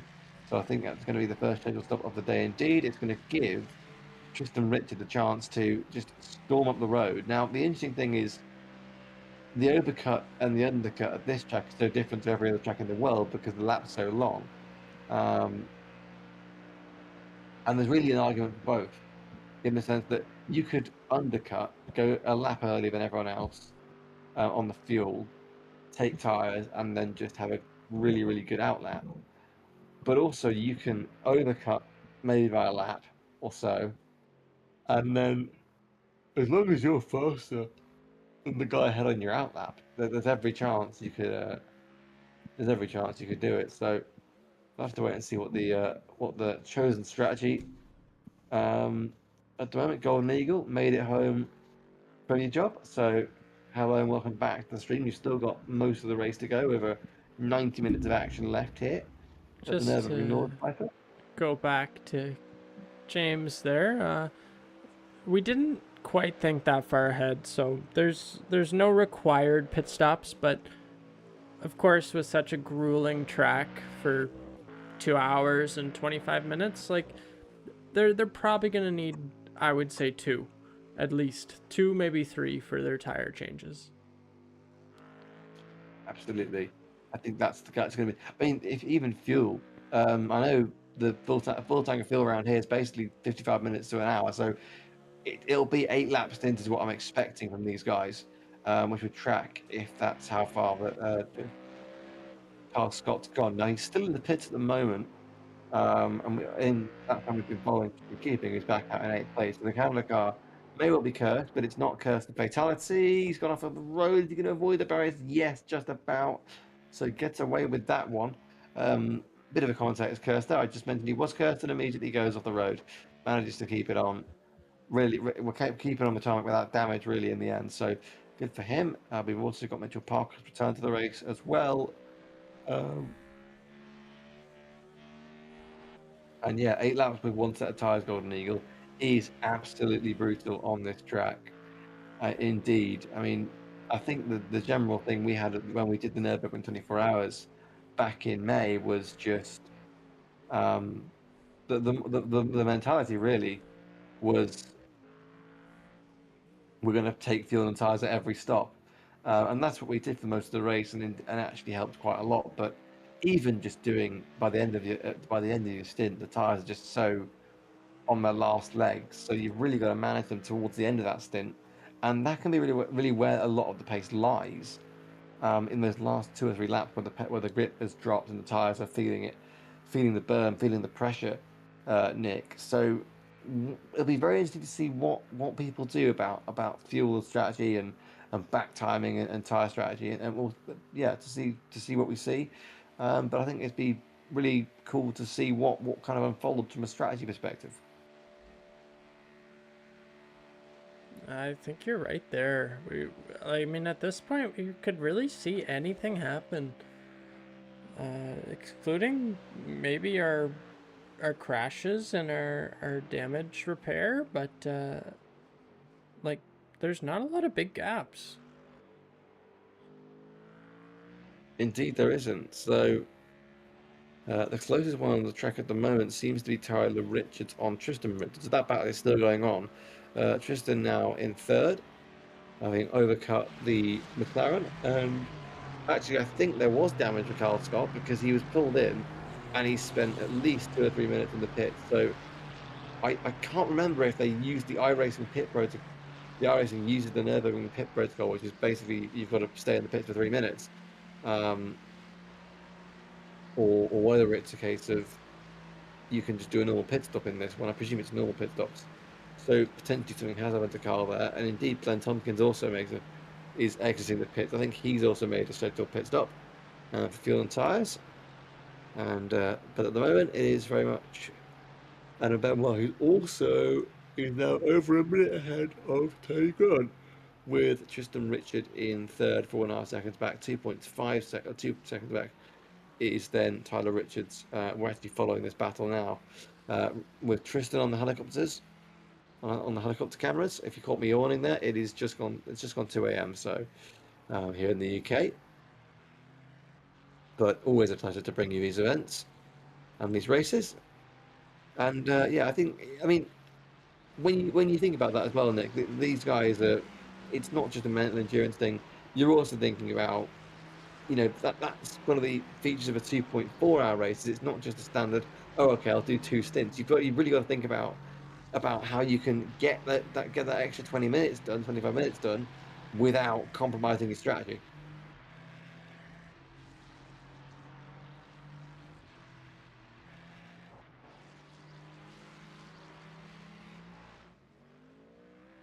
As we see Tristan keeping it, I think he's just had a slight off-track excursion by the way his car was accelerating in a straight line onto the corner.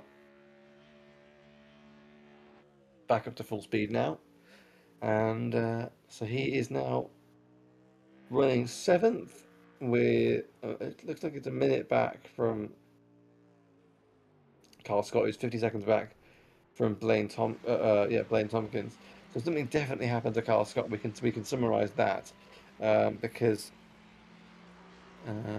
well, I think something happened to Carl Scott is my best guess because Blaine Tompkins is also in the pit lane at the moment. He ran on board with Carl Scott. So actually what that means is that he's on his outlap. I've misread that. And actually, we can look at Blaine Tompkins. He's 2 minutes behind Tyler Richards. So the Ferrari that's the largest gap of the field at the moment, really, in terms of guys that's still on the lead lap. And actually, it looks to be that it's just that top 6 on the lead lap at the moment now. Here is Tyler Richards, who's been reeling in the Aston Martin of Tristan for the last couple of laps. On the Dottinger, they go, and we'll see what they can do. Whether they pit this time, whether they pit next time. But it will be very interesting to see what they can do on this next lap, if they decide to choose it, or if they go for the pits. And if they go for the pits, we've got a pit stop battle on our hands. So, an hour and 34 to go, and that first 50 minutes has absolutely flown by, it must be said. It's been a really entertaining race so far. And even though Adam Benoit has about a minute and 10-second gap, something like that, it's still all paid for that podium spot between Tristan Richards and Tyler Richards, and they're both pitting actually. So they're both going to make their first scheduled pit stops of the race. It's going to be a pit stop race to see who gets out first. Actually, I think Tristan might have closed up a little bit there on the entrance to the white line, which denotes the braking zone. So we've got a couple of pit stops here for Tristan Richards and Tyler Richards. I think he did close up there, but I don't know if you saw that, but Tristan seemed to have went a little bit wide on that last corner. And he did, yeah. Let Tyler through there. So Tyler up to third, Tristan into fourth. Perhaps he was feeling more confident that he could get him back on the pit stops or out of the pit stops, it must be said. Now, interestingly enough, Adrian Worson has returned to the race, and he's got the fastest lap so far. So he's recently re-entered the track alongside both Fords, and Nate Campbell is now the last of the running cars because Travis Richard has also sadly left the field. He's left the grid. So 2 retirements, official retirements from this race confirmed already with 90 minutes to go. And we've got this battle for Nate Campbell, who is, well, it's not much of a battle. He's 3 laps down, in fairness. I think this will be a hot lap session for him. In fact, no, Well, Nate Campbell, he's appearing still in the pit, so we might see 3 official retirements from 3 very big names in this league. Yeah. Well, according to I don't know what timing's showing for you, but according to my timing, his name hasn't been grayed out yet. So that to me tells us he's still intending to compete. We hope he does. He's gone a lap down. We talked about it before the show. Could we see Nate Campbell lap somebody? And the irony is, of course, that he's now been lapped as the first person to do so. So I should not make any predictions ever again. But that's besides the point. The gap now between Adam Benoit and Toby Grant is 2 minutes because Toby has made a pit stop alongside Tyler Richards. We only had a 10-second gap on it, must be said. So he's made his pit stop now. All of them on their outlap. So Toby Grant has made his first pit stop of the race. Adam Benoit yet to do so, I think. He's got a 2-minute 40-second gap on at the moment. We're getting into Tour de France gaps right now with Tyler Richards 9 seconds behind. So he's got a very good chance of making the podium. He's actually closing up now already back to the back of Toby Grant. And Tristan Richard, meanwhile, is already 40 seconds back. So the pit stops, I think this pit cycle is closing and just artificially expanding those gaps. We'll see him close, I'm sure, once everybody has indeed made their pit stops. As we look on now, with Adam Benoit still running around with not a care in the world because he's still leading this race by an absolutely enormous margin. And he, Nick, will be aware of all the fact that he needs to do now is just keep it on the road, and he's basically won this race. You know, I think he's got it in his head. You see him there behind the lapped car, and he's playing a little safe, but he knows what he's doing.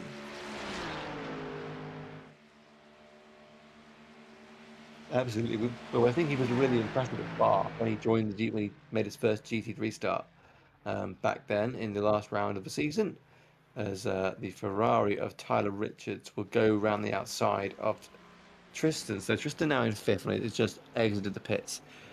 Actually, that's Blaine Tompkins. So it's a Ferrari 1, 2, 3, 4 for the moment. And indeed, Tyler Richards, as you correctly pointed out, Golden Eagle, is flying. That gap is 2.8 seconds now. So it's a Ferrari 1, 2, 3, 4. It couldn't be better for Italian fans of the Atlantic Sim Racing League, as we watched Mitchell Parker head through the carousel. But we'll have to wait and see what other cars can remain in that fight. I think if Adam Benoit, for whatever reason, ends up in the pits with a retirement or at least some kind of damage, it becomes incredibly interesting because Toby Grant and Tyler Richards are probably the next pair up to battle. In fact, this is the battle for fourth between Tristan Richard and Blaine Tompkins. The gap is 0.6 seconds according to timing, and the Tristan very much got his eyes set, his sights on Blaine to try and break that Ferrari top four that they've been holding for a few moments now. In fact, there's a battle of second on this because Tyler Richard, as you correctly pointed out, Golden Eagle, got really good pace right now. He's closed all the way back up to the back of Toby Grant, and he's now trying to take his fellow forward runner. But it's going to be a very difficult task to do so, considering the position he's coming from, which is behind. He's trying to get past his fellow Ferrari. And Nick, it's a similar sort of situation to what we saw with. Well, okay, I was going to say it's a similar sort of situation to what we saw with Nate Campbell and Carl Scott earlier. But in the end, actually, what happens is Toby Grant just lets Tyler Richards through, and on his merry way, he will continue. The gap is 2 minutes and 56 seconds between the two Ferraris of Adam Benoit and Tyler Richards. Whether he can close that all down, we'll have to wait and see. But there's very much an active battle, an active dispute for the last two podium places. You're right there. I think Toby Grant saw him in his mirrors and was getting a little bit nervous. He definitely had the pace. He was closing it so quickly. And I guess it was just too much for Toby.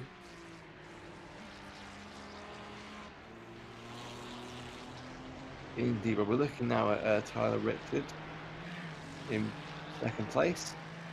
He inherited that from Toby Grant, it looks like. So, looking to be on fire, because I think actually what's happened is Toby's made some kind of a mistake because the gap's 5 seconds between them, and that won't have happened just in the time that we were speaking. So, Tyler Richards has moved up to second place. The gap is 2 minutes 50 something. I think 2 minutes 56. I can't quite tell on timing. But Adam Benoit still in a very, very thorough race lead. And here is Toby Grant in third. We're playing Tompkins, his teammate, 37 seconds back, and Tristan Richards still trying to chase down the Ferrari and break that top four.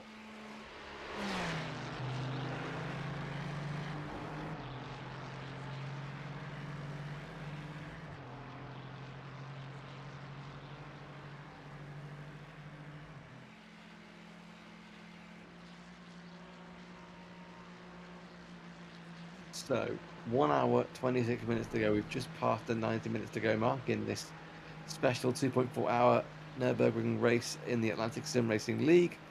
There's enough to celebrate an off-season celebration of all that makes this league so brilliant. If you have just joined us, it's been a chaotic race to start with. Champion Nate Cowell, the big storyline is he is out of the running after contact on the first lap with Tristan Keeping, and in the first corner gave him damage that kept him just hurling it off the road as he tried to fight a car with damage. We don't know the extent of the damage he had, but the fact was this was a Nate Campbell performance from the man himself as he switched to Porsche for this race in the Rexy livery. and also former race leader, and Nürburgring expert apparently, Adrian Worson blitzed qualifying with a time faster than anyone by about 5 to 10 seconds. It was an incredible lap. An 8:13, would you believe? So 6 seconds faster than anyone else went in qualifying. And he also had some kind of an incident. We don't know what yet, but we'll find out shortly, I'm sure.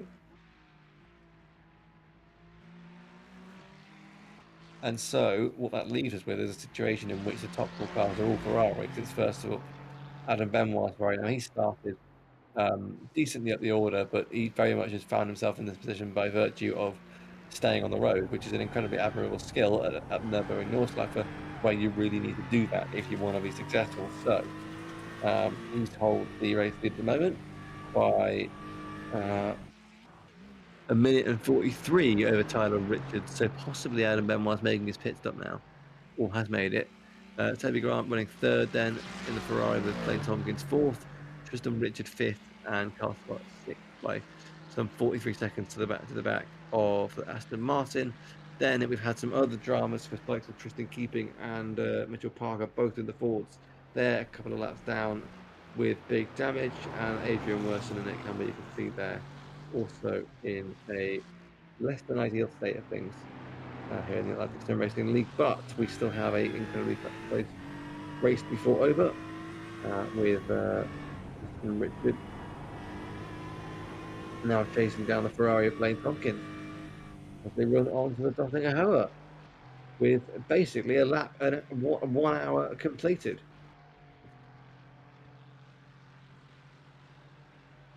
No, truly incredible stuff here. 2 hours and 25 minutes of racing is just like dedication is definitely required, and these guys are showing it. Absolutely indeed. No, the Nürburgring is a completely different beast. We all know that, and we also know that these guys have got the mettle to master it. But it's a question, I think, it's going to be a question of who survives the 2.4 hours. Remember, we're nowhere, by no means, approaching the end of the woods.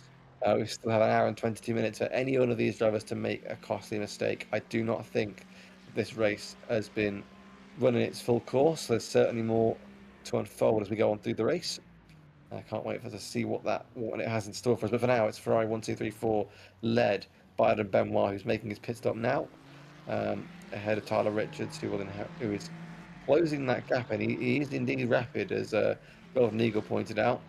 That gap was basically nearly 3 minutes a few laps ago. Now he's made it back up to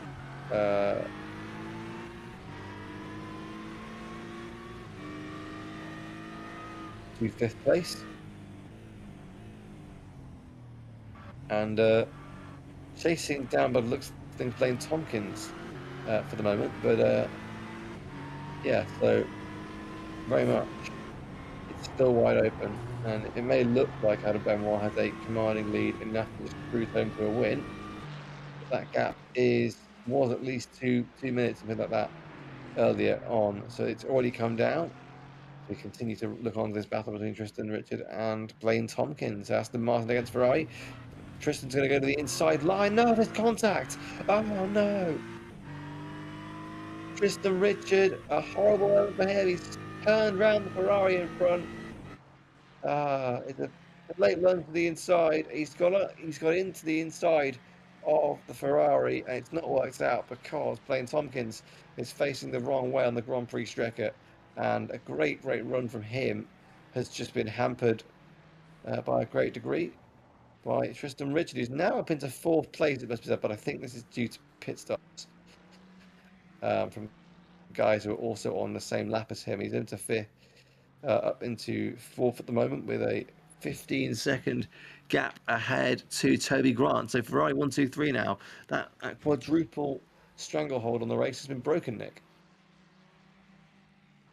Yeah, no, it was running like that for a little while there. Forza Ferrari for real, but Now Tristan Richard in that new livery is looking for that third position.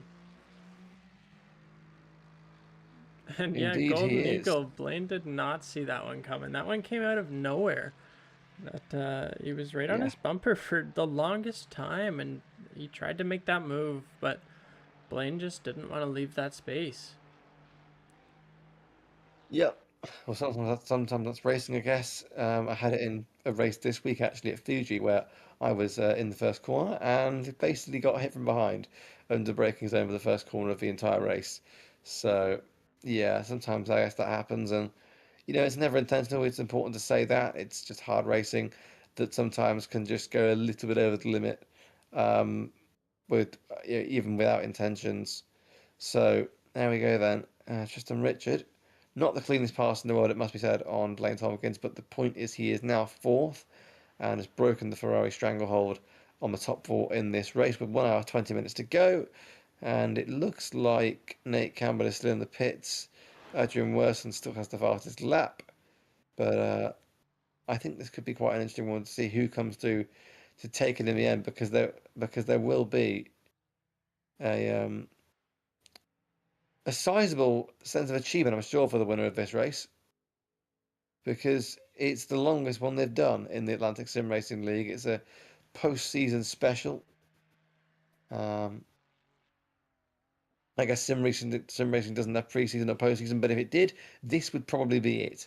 As we look on to Carl Scott in sixth place at the moment,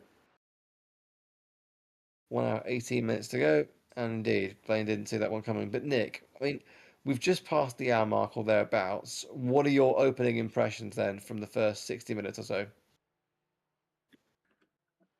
I've seen some great stuff here tonight. There's a lot of upsets, for sure, with our two leaders sitting there in the back. But we're seeing some good stuff out of some of the names that we don't normally see. So this is pretty exciting stuff. Absolutely. And I think that's the thing. The Nürburgring does give you the opportunity to really throw the cat amongst the pigeons, and the pigeons amongst the cat in this case because of where Nate Campbell is. But yeah, Adam Benoit leading a race. We've got Tyler Richards, who's been here with us for pretty much the entire season, switched from Porsche to Ferrari, and he's been really keeping that leading Ferrari on its toes all the way through. At the moment, with Toby Grant 40 seconds back or thereabouts, the gap he's got to Tristan Richards is 2.7 seconds. So, or no, sorry, it's 8.9 seconds. No, it's a second basically. Sorry, my eyesight is not brilliant. It is 2 a.m., so it's yeah, certainly Golden Eagle. Very much trying to shake things up. And here is a look at Adam Benoit in the lead of the race. I want to start another lap. You can just see the gap he's got. You know, It is he might be able incredible, to. the I size of it. mean, You can see it on the mini map even. there's an hour left here, but that 1 minute 50 gap that could be huge for Adam. Well, I He's think it shown could be us enough. incredible stuff, really, like the entire time of the Atlantic Sim Racing League. So I don't see why not, really. Indeed, indeed. Um, the gap at the moment is saying 1 minute 50 seconds. So whether he can close that, we'll have to wait and see. But he does seem to have good pace.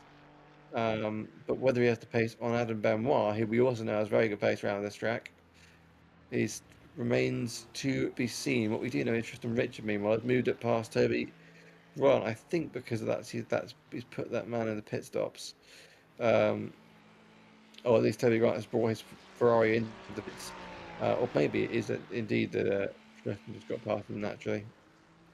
Uh, don't quite know. I mean, just looking by that, I suggest it possibly is, but equally, this is the gap then between the two teammates. Essentially, they're running very similar liveries this weekend. It is Blaine Tompkins and Toby Grant battling over fourth position on the racetrack.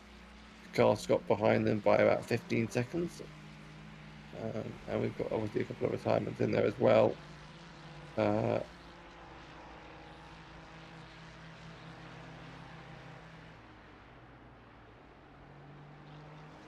there you can, well, actually, it's worse than for him. He's gone 2 laps down now. So the Porsche driver, oh no, goodness me, that's a horrible moment. That's a Ferrari in the wall.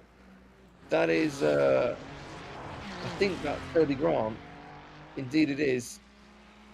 Somehow, I think he's just got on the. He's had a bit of a nervous steering moment, and it's cost him dearly because he's ended up in the pit, ended up in the barriers. Luckily for him, on the entry to the mini carousel, and then the final few corners before coming towards the Nottingham. So if he needs to pit now, he's very much gotten away with that one. Because anywhere else on the North Life, and that may well have been a full-on retirement,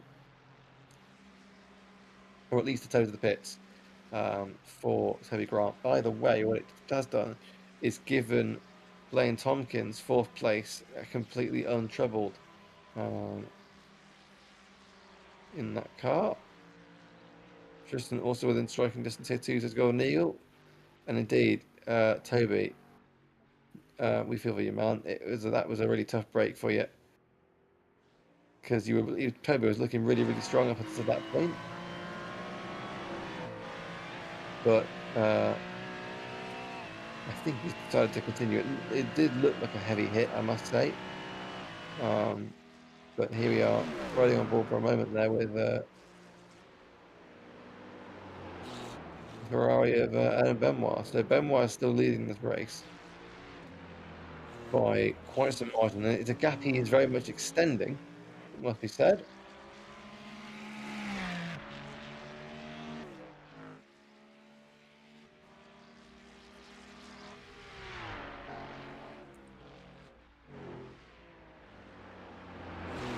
Yeah, we saw him at Spa and we're seeing him now. He very much has the pace to do it. Indeed. I mean, he came into Spa and he really impressed one day. I mean, everybody came into GT3 at Spa impressed pretty much, and he was one of them. And certainly a great result for him there. He was winning inside the top 6 for most of the day. And yeah, if you saw he'd be happy to get back in a GT3 for the first time in a while. He's been racing Atlantic Sim Racing League on the Friday night, in pretty much exclusively in the medieval times.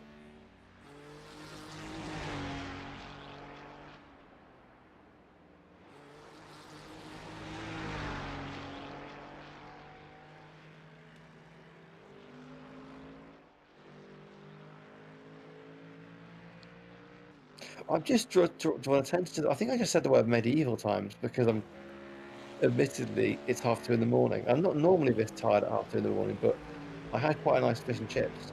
I think that's making me tired by some magical effect. I don't know why.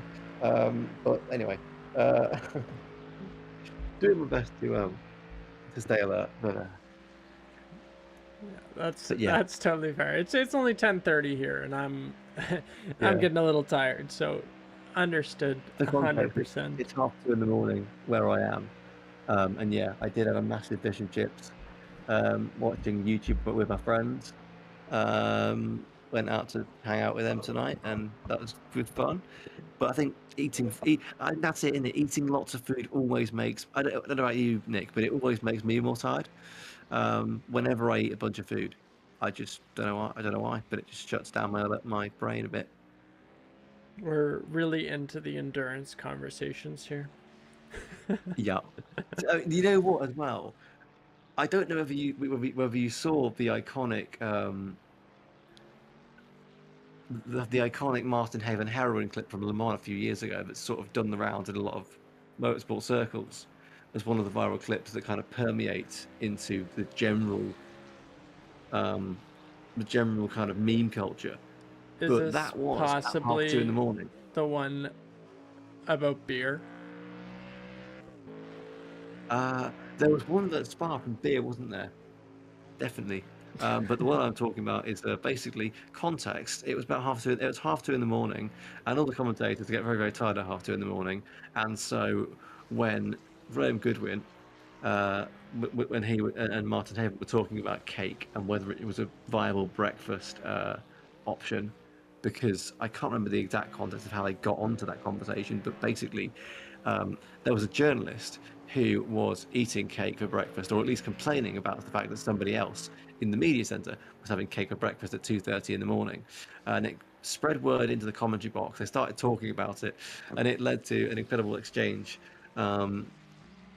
It's gone down in probably motorsport commentary history as possibly the only time anybody's ever mentioned drugs in the broadcast booth, and that conversation was taking place at 2:30 a.m. And I just figured, yeah, it's 2:30 a.m. over here, so it makes sense for my brain to start going haywire. It is the cultured way of doing it in commentary circles. 2:30 a.m. seems to be the cut-off point for the unhinged conversations to start. But I will get your thoughts on this actually, because this year at Le Mans, in honour of what became a tradition within the motorsport community of people watching Le Mans, where they would eat cake for breakfast at 2:30 in the morning. Would you eat cake for breakfast at 2:30 in the morning? Is it a viable option, Nick? Honestly, I'm not a cake guy. I don't know about breakfast. It seems a little out there. Well, I'll admit I'm not much of a cake person either, but I did actually have it this year. I had Victoria Sponge, which is a very, very English. It's basically the most English cake you can get in terms of a traditional cake. But no, yeah, I'm not really much of a cake person myself. Really, I think chocolate is something. I'm very much a stickler for chocolate. Anything chocolate, I'll probably eat. But other than that, there's not really been much cake-wise that I make or have. Cheesecake, as I've always enjoyed. I haven't had it often, but I've always enjoyed that. But I am with you. Most times, um, Yeah, I don't really go for my it. I'm more of answer's a changed. Cheesecake, 100%. cheesecake. Yes. I've only ever had it like once or twice, and I'm just trying to find a recipe because I want to go and make it myself. Because just cheesecake, Oh, this Geo is Silva perfect. is this is the real conversation. Geo Silva with do you pour your milk first before the cereal or the cereal before the milk? An And yet there's absolute only all-time one question. right answer. What would you say is the right answer? You have to pour the cereal first. Yes, you do. I've never understood this. I mean, even if we just take a moment to break down the logistics of doing it the other way around, which is of course completely wrong, you know, just I've never understood it because you pour the milk in and you've got to guess how much milk you're going to use because you can kind of guess how much cereal you're going to pour in. That's fine because you'll probably have a similar amount every day, but you still got to guess how much milk you're going to need to use. And then if you're left over with too much, then you've got to drink it, and it's kind of awkward because your cereal goes all soggy. It just doesn't make sense. Again, yes, I think everybody's in. Are we all in agreement, guys? Cereal before the milk. Um, it's the only proper way of doing it. You know, If you I mean that feel then begs, differently, please come to the chat. yes. We need justification. We need your reasoning because I've never ever been a milk before cereal person. I've always subscribed to the first theory, and I've never seen really the logic behind milk before cereal. But I'm very interested. If there's any milk before cereal people in the chat, get involved. I'm curious. What makes it the better of the the better of the two options? But yes, as we watch Carl Scott here, just a lovely little vista view of the Nürburgring. He's running in fifth at the moment, 40 seconds behind Blaine Tompkins, who's closing in, I think, on Tristan Richard for the podium positions. That Ferrari kind of quadrilogy squad. That's the word, isn't it? Squad that were dominating 1, 2, 3, 4 earlier have very much been broken up by the likes of Carl Scott and Tristan Richard, who we should give him a shout out because he's closing the gap to Tyler Richard, if not amazingly, but he's still doing that, putting that work in and breaking away from Blaine Tompkins. Let's not forget how far back he started. He didn't even get a lap in qualifying, so he's shown some really good pace and racecraft and ultimately consistency to keep it on the track. And of course, maybe that is fueled by cereal. We don't know whether he had his Weetabix, whether he had his Cocoa Pops, what he had this morning for breakfast, but he's already had something for breakfast. which then begs the question: Which you order know, did he pour it in? yes, maybe the milk before the cereal gives you better racing abilities for the Nürburgring. Maybe it's a special ability. You And can of course, it also definitely tell begs, that Nate Campbell did not have his milk and cereal before this. yeah, I know. I mean, it begs the question: what do you think the likes of Nico Grinham, Nate Campbell, and Travis Richard have all had for breakfast? Because unfortunately, yeah, Nate Campbell, I thought he'd be the one guy of this group to stick around for the full race. But you know what? Life comes before sim racing. If you're 9 laps down, you're absolutely justified in withdrawing from the competition. But we'll be seeing, I'm sure, him back for more competition in future rounds of the Atlantic Sim Racing Championship. He's got a title to defend next season. That's of course going to be preying on his mind as we go into season 2. He But also, it begs definitely the question: does. Adam Benoit. I think he's a cereal before milk person. I get that vibe. You know what I mean? I mean, if you're first place with a 2 minute gap, I don't think you can pour your milk first. I don't think it works. I don't think it works either. It's funny because in the UK we have a saying. I don't know if actually you guys have it too, but we have a thing called Weetabix, which is basically a wheat biscuit, and you get it out of the packet and you put it in you put it in the milk, and or you pour the. Oh, no, okay. Let me just correct myself there. I nearly went over to the dark side. You get your wheat biscuit out. It's about, I don't know, 30 grams, something like that.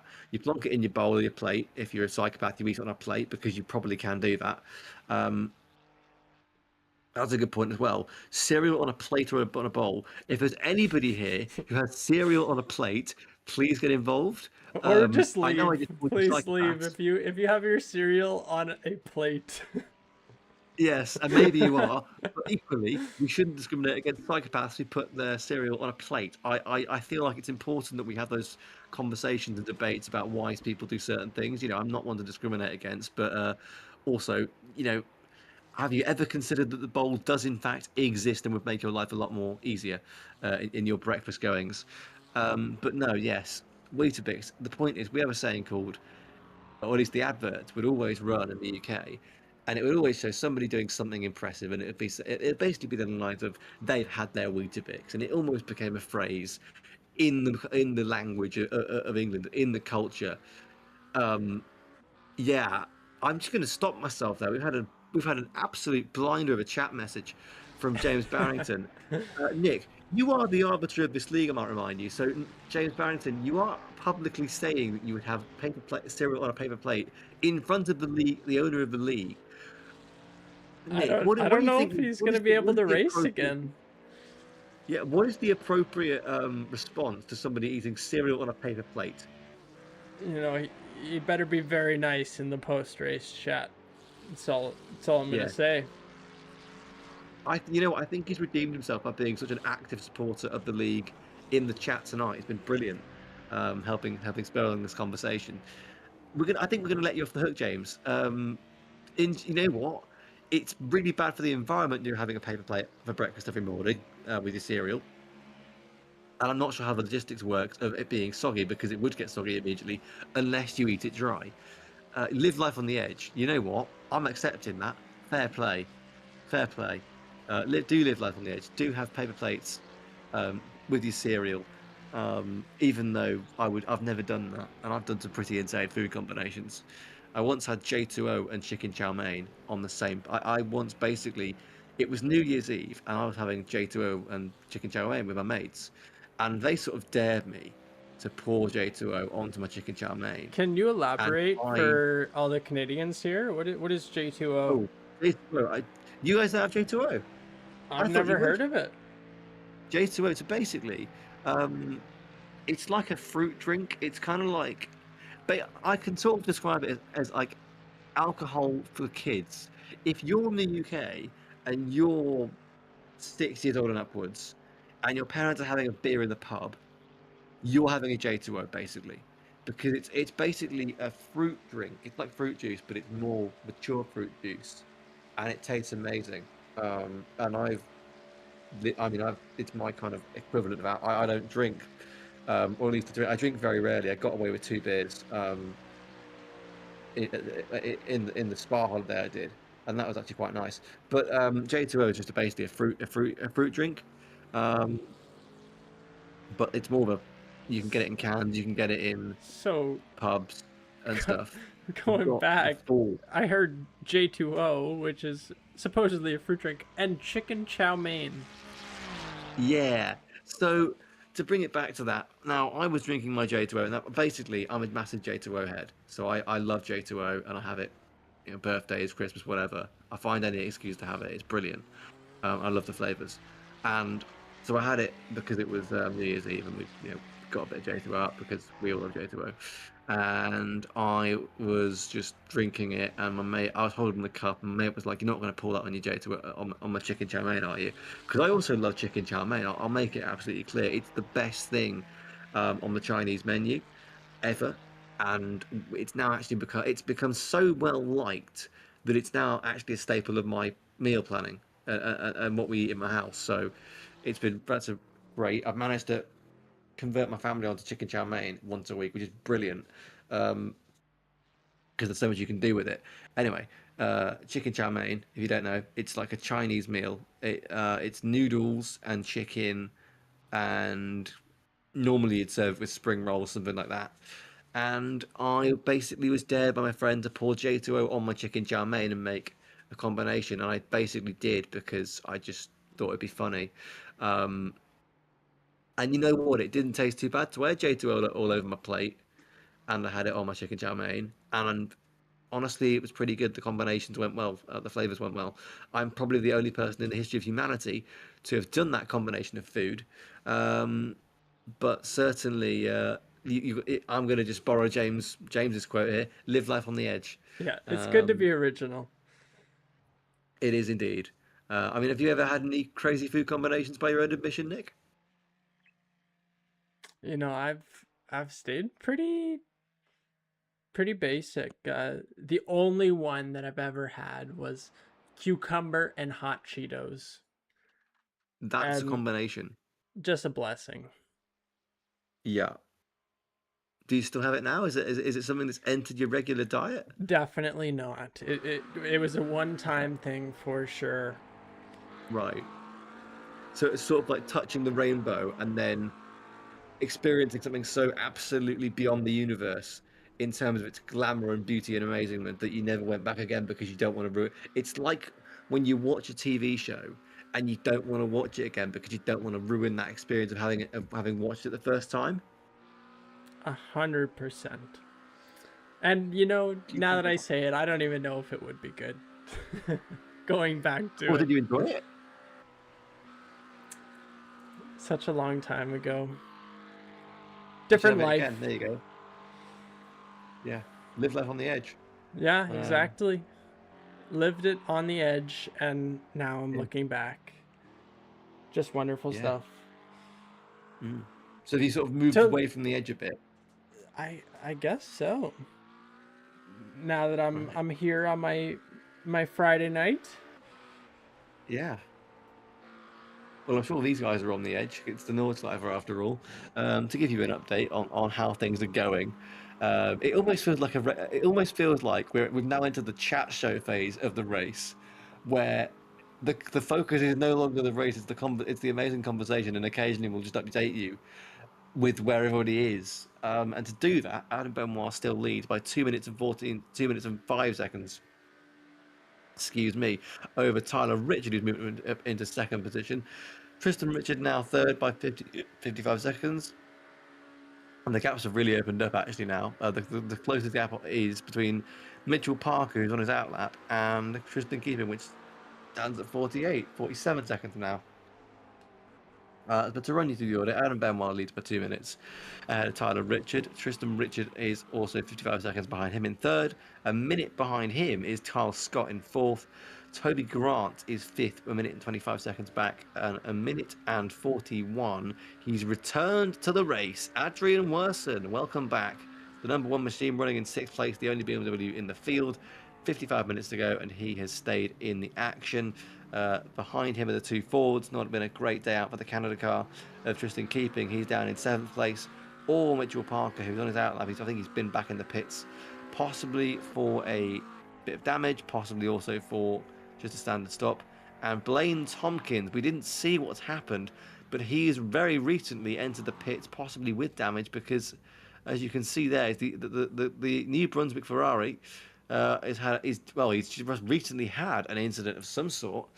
You can see he's lost the front wing, lost a bit of the bodywork, had quite a lot of damage there. So Blaine Tompkins was running really nicely, and essentially kind of cuts down that Ferrari challenge to basically 3 cars. I don't think they're going to need, you know, much help from Adam Benoit and Tyler Richard. They're very much leading by quite a substantial margin over Tristan Richard. But that's kind of your update, really, of how things are going in this one. With Kyle Scott in 4th place. Blaine Tompkins has now moved back up to 5th. I think that's a timing glitch. Toby Grant, and then Adrian Worson, Tristan Keeping, and Mitchell Parker. The 9 fews still left. Now, this kind of gets me thinking back to a very, very old story called the Unsinkable 7, which was basically in the Safari Rally, which is the Kenyan event of the World Rally Championship that kind of grew into folklore as one of the most prestigious and hardest rallies to win in the world, especially through the 70s and 80s. It's the Safari Rally Kenya. It was originally known as the East African Safari Rally, and there were times in that race where only 7 competitors finished, and they became known as the Unsinkable 7 simply because of how treacherous that rally was. We're talking a rally with, upwards of 100 competitors and only 7 made the finish. Now, if we get 7 finishing today, or if we get even more than that, we should definitely come up with a moniker for it, because it's a really tough thing to do, to lap an old sniper, as these guys are all doing, as we look on board with Carl Scott now. Let us know, by the way, guys, if you're enjoying these helicopter shots as much as we are in the booth. It's great to just see what Carl Scott's doing here in the McLaren. And I'm sure we're all enjoying his romp through the Nordschleife. It's a very unique angle from this helicopter, and it's a lovely and dynamic because it never really cuts away. So you're basically getting an unbroken shot of an entire lap of the Nordschleife here. So I think if we stay with him, it'd be brilliant to kind of give you guys a bird's eye view of what it takes to get this done. Never mind about the no cuts thing, by the way, because there just was a cut. I was thinking this would be one unbroken shot trickery. It's not, but it's still very cool. Well, it remains to be seen where Blaine Tompkins is going to come out of the pits. I think Adrian Verson has just gone past him into 6th place, so I think he may well fall back down the order very much. So as we actually look on with Adrian, so had a crash earlier on in the race. We can't quite figure out exactly what happened, but he was leading comfortably, and then all of a sudden he wasn't. A similar time when we were focusing on the Nate Campbell incident that took him out of the Nürburgring 2.4 hours.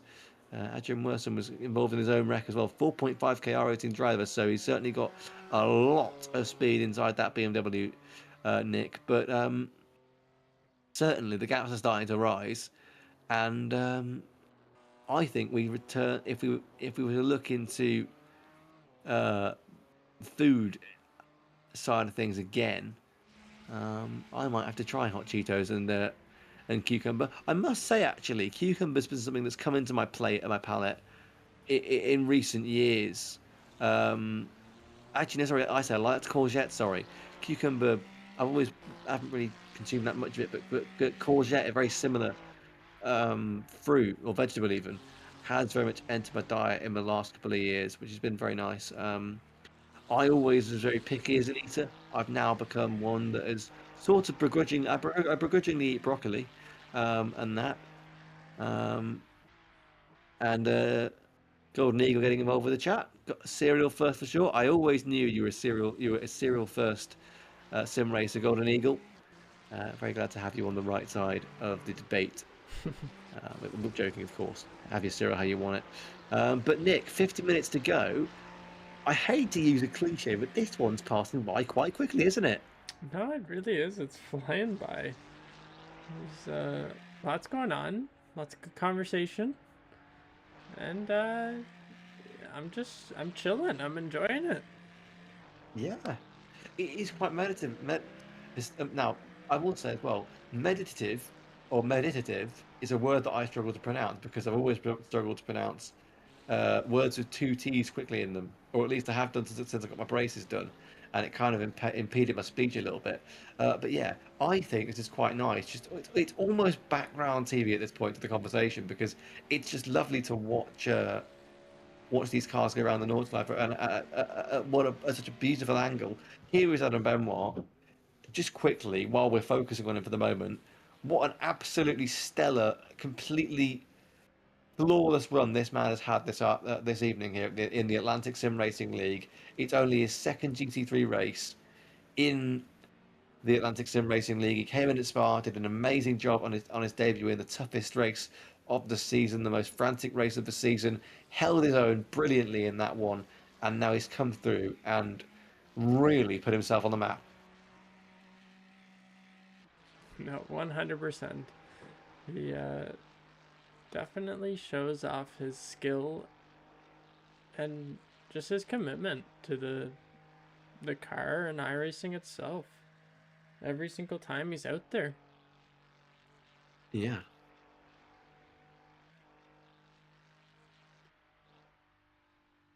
There he is running through the first sector. And indeed, last hour, that is when the real challenge begins, Golden Eagle. That's where the mistakes might creep in as people are trying to close these gaps down.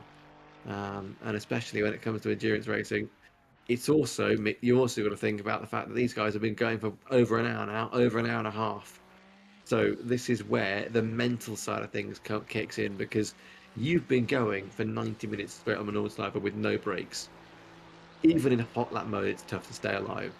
You've now got to do it for another hour in a constantly deteriorating mental state because that's the thing. This track will just wear you down and wear you down some more, and it is an absolute challenge to stay alert and stay awake, especially in conditions like these where even in daylight the Nordschleife is deceptive.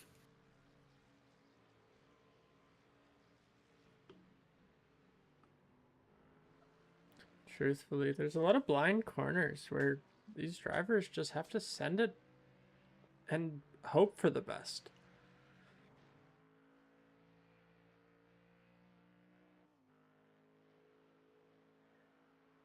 Absolutely. Well, coming up to 45 minutes to go. So in 7 minutes' time, we'll be saying it's one regular Atlantic Sim Racing League race to go. With Carl Scott still there, holding his own in P4, and no position changes. I don't think there might be none if we go completely crash free for the rest of this race. The gaps have really opened up. Here is Carl Scott making. I think he's going to have to do a splash and dash at the end of the fuel stint. Actually, he might not be because the fuel tanks work differently at the Nordschleife. I think this should be everybody's final stops if I'm getting my maths correct. And bear in mind it's coming up to 3 a.m., so my math is probably completely wrong. But anyway, we've got Adam Benoit here leading the field. He's got no worries in his head. His only concern really is to get to the end of this one because in 47 minutes, not even Max Verstappen would take that time out of him. So he's very much in the clear now. All he has to do is get this thing across the line and claim the spoils of victory for Ferrari. And Tyler Richards, we're really seeing. I think that's another kind of driver I want to bring up here because we talked about Adam in the leading Ferrari. Let's talk about Tyler. This is the best race I've seen him run all season, Nick. Yeah, really. Up in second position there. We saw some good stuff out of him at Laguna Seca, but he couldn't get it done. But here he's really showing it off. Yeah, it's a really, really solid race for him so far. He's on short course for what would be his best finish ever in the Atlantic Sim Racing League. And Tristan Richards as well in P3 with a good gap behind him. Kyle Scott entered the pits. He's still in the pits at the moment, making that final pit stop. Behind him is Teddy Grant with Adrian Wilson still P6, and the two forwards are still. They may be in some strife. There may be plenty out of this race, but they're still both running around really commendably in 7th and 8th places. And as we watch Tyler, I'm still none the wiser as to that fuel brand, by the way. We mentioned it right at the top of the show that he was running a livery. I thought it was a kind of Ferrari-inspired livery, but it's actually a fuel supplier somewhere in America, and I don't actually know the branding. Yeah, he's So called if anybody Buckets. knows, oh, Bucky's. Yeah. Okay, there we go. He had this livery, or a version of this livery, on his Porsche that he was running. Yes, he did, didn't he?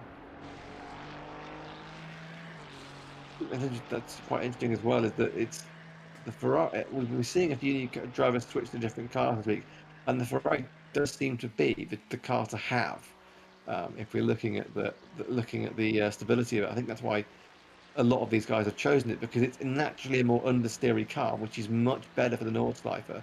Because the thing with understeer, of course, is all you've got to do is drive underneath that limit. You're not trying to fire oversteer, you're more trying to just stop the understeer from happening, which gives you a definitive limit to just not run over. And it's very easy to stay under that limit. So now, when we're at this later stage of the race, all you got to do is just, stay within your limits and you should be fine. So whether Benoit and Adam Benoit and Tyler Richards can do that, we'll of course have to find out. But it looks pretty promising for both these guys.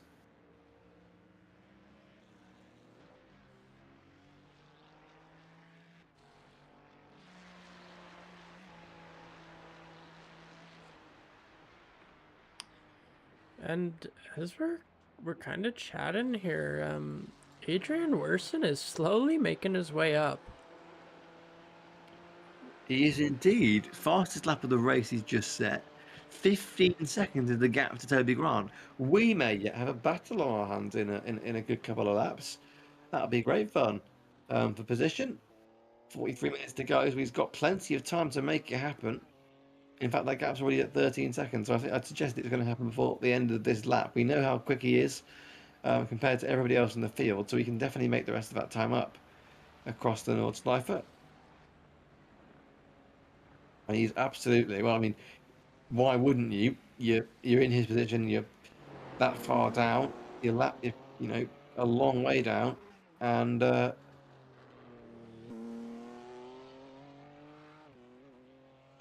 course,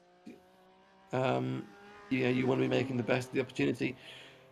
Oh goodness me, he's reeling in Toby Grant in an unprecedented rate. It's now under 10 seconds the gap. This is, really him just going at it full beans, because even if he crashes out at this point, it doesn't really matter. Of course, I want to finish up as high as he can, but he's not fighting for the lead at this point in the race. He's merely trying to get to the end and have his best result possible, which a lot of these guys are. But I think there is still a lot of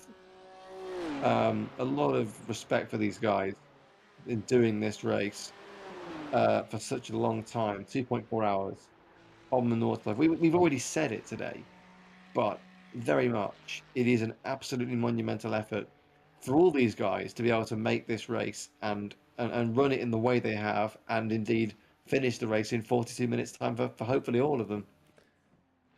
And Adrian, at an alarming rate, is catching up there. Up to I'm 3 reading on my time, it's seconds saying, gap. yeah, 3 seconds. So I think this is going to be quite a simple move for the BMW man when it was as and when he gets to the back of Toby Grant in the right. But there he is. Look at that. Whoa! Almost. That was very nearly an absolutely horrific crash there, because you saw the way that Toby was slowing into the corner. Adrian was taking a completely different line through there. Very nearly got caught out, and very, very nearly found himself kissing the back of a McLaren or a Ferrari even. But happily for us all, managed to keep it going, managed to make that move really stick and really work. And he won't, of course, get to Tristan Richard on pace. The gap is approximately 3 minutes, 3.5 minutes. But certainly, it's a comeback to be. We thought the comeback would be for In fact, it was James Barrington who said the comeback would be for Nate Campbell. In fact, it's been for Adrian Worston, and I think it's been quite a deserved one, Nick. No, it truly has. We saw him kind of struggle there in their regular season, but here he's really showing off. And just to answer Golden Eagle there, I will totally second that. We have some incredible drivers that are part of the Atlantic Sim Racing League. Um, to give a little bit of history, I started this because I was super into sim racing and would spend hours and hours on the track, but I was just looking for more of a consistent challenge. And since starting this, it's really shown me that I don't need a consistent challenge. I need practice. These guys are incredible. Mm. Well, I think everybody in the YouTube chat, everybody in this league, and myself, of course, will uh, thank you for profusely for the contribution you've made to sim racing with this league.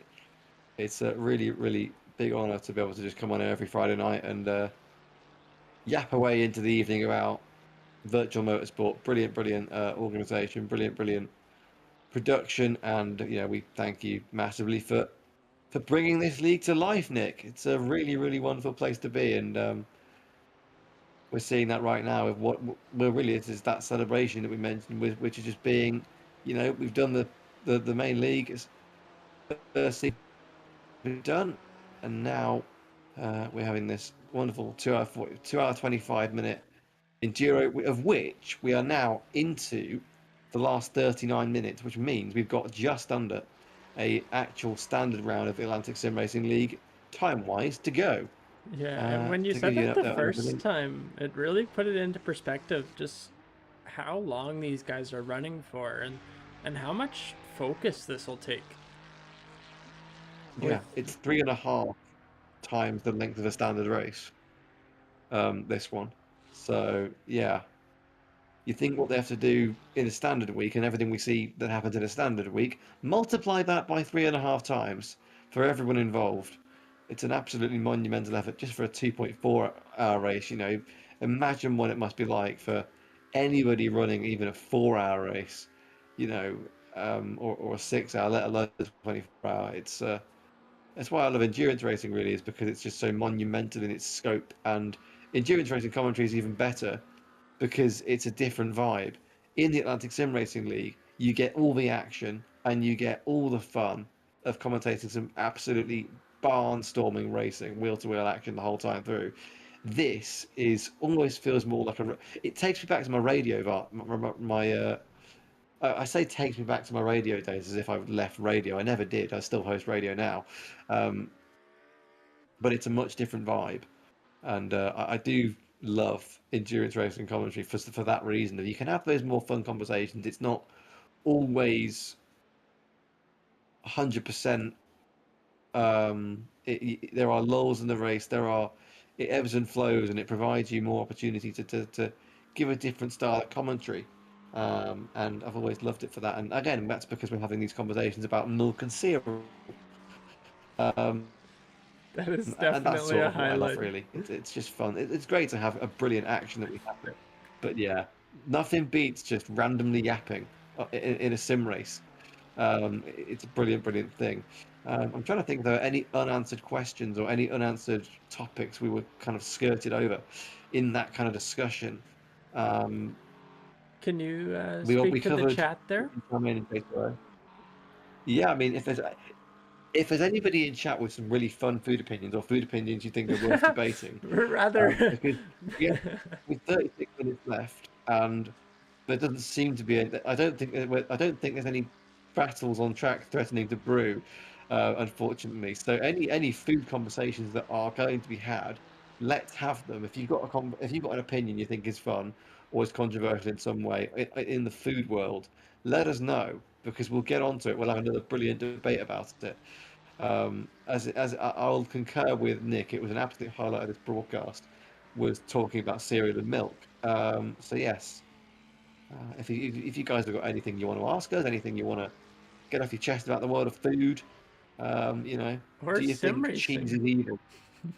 Or sim racing, indeed. Any questions about our experience of sim racing or anything like that? I mean, obviously there's a sim race going on right now. Of course, we'll pay attention to that. But while these gaps are as big as they are, we may as well entertain you guys with with a bit of a chat show, really.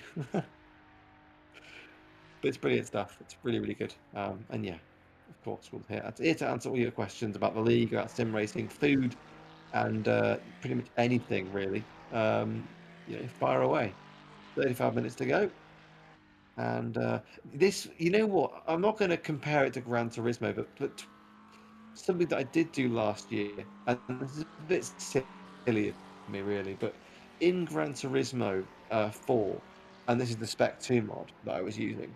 I finally got around to doing a Gran Turismo 4 playthrough, kind of through 2024 and 2025. It took me about 8 months to 100% complete the game.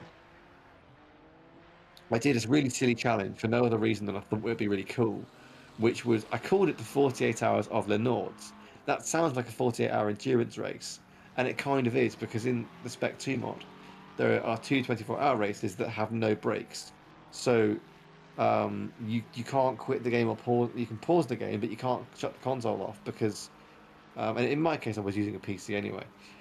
So I had those luxuries, but I decided to do a challenge where I would divide the 48 hours of the two 24-hour races on Gran Turismo 4 into four 12-hour days, and that would be my day. I would spend 4 straight days doing those two races, and I did, and it was weirdly fun, and it was cool, but it was also really taxing. I mean, I was literally, um, I can't even really begin to describe how insane it was. Really, it's 4 days of your life basically just sitting on Gran Turismo 4 for a dumb challenge you thought that would be a cool one-off thing. And that was I mean, luckily I had loads of music and podcasts to endure me through the race. And as Toby Grant just goes slightly wide there, but nothing too untoward, manages to keep it together. But that was something that I did, and yeah, I did. I think I did I did Le Mans. I think I did about 300 laps of Le Mans over the 24-hour race of Le Mans. I did Le Mans first, and I did the Nordschleife afterwards. And that was very fun. I did the Le Mans. I did it in the Bentley Speed 8, and then the 24 hours of the Nordschleife I did in the Opel, one of the Opel DTM cars they have on the game.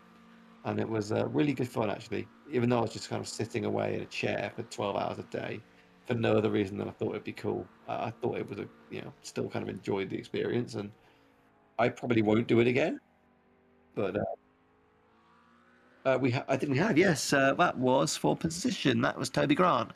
Uh, Possibly getting back past getting back past Adrian I think Worsley is now on an outlap. Just passed Toby. Oh, Carl, sorry, yes. That would make more sense, wouldn't it? Carl Scott gets past Toby Grant there, so moves up to fourth place. And in fact, yeah, there we go. Good. That was a good calling from you, Nick. I actually missed that. Or at least my brain didn't register it. So there we go. Carl Scott moves up another position into fourth place.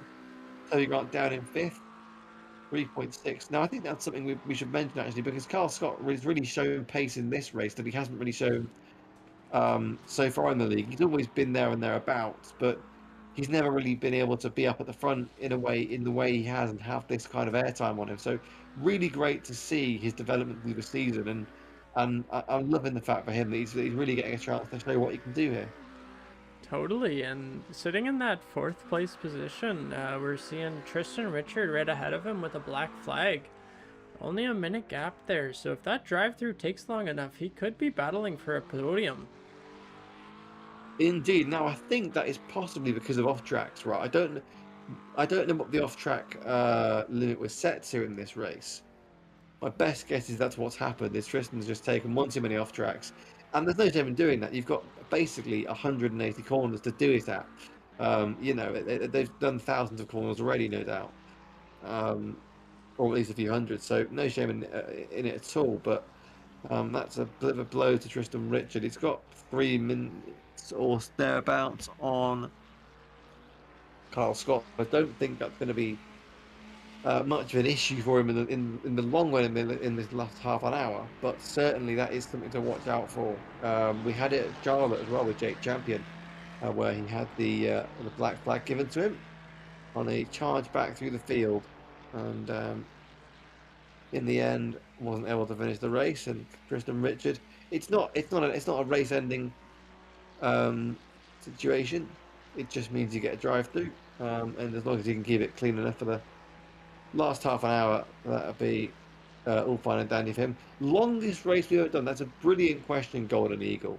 Mine technically would be the 48 hours of the Nords thing I mentioned, which was just 12. Basically, again, the two 24-hour races on Gran Turismo split over 4 days, so 12 hours a day. Because I wasn't mad enough to go and do it back to back to back.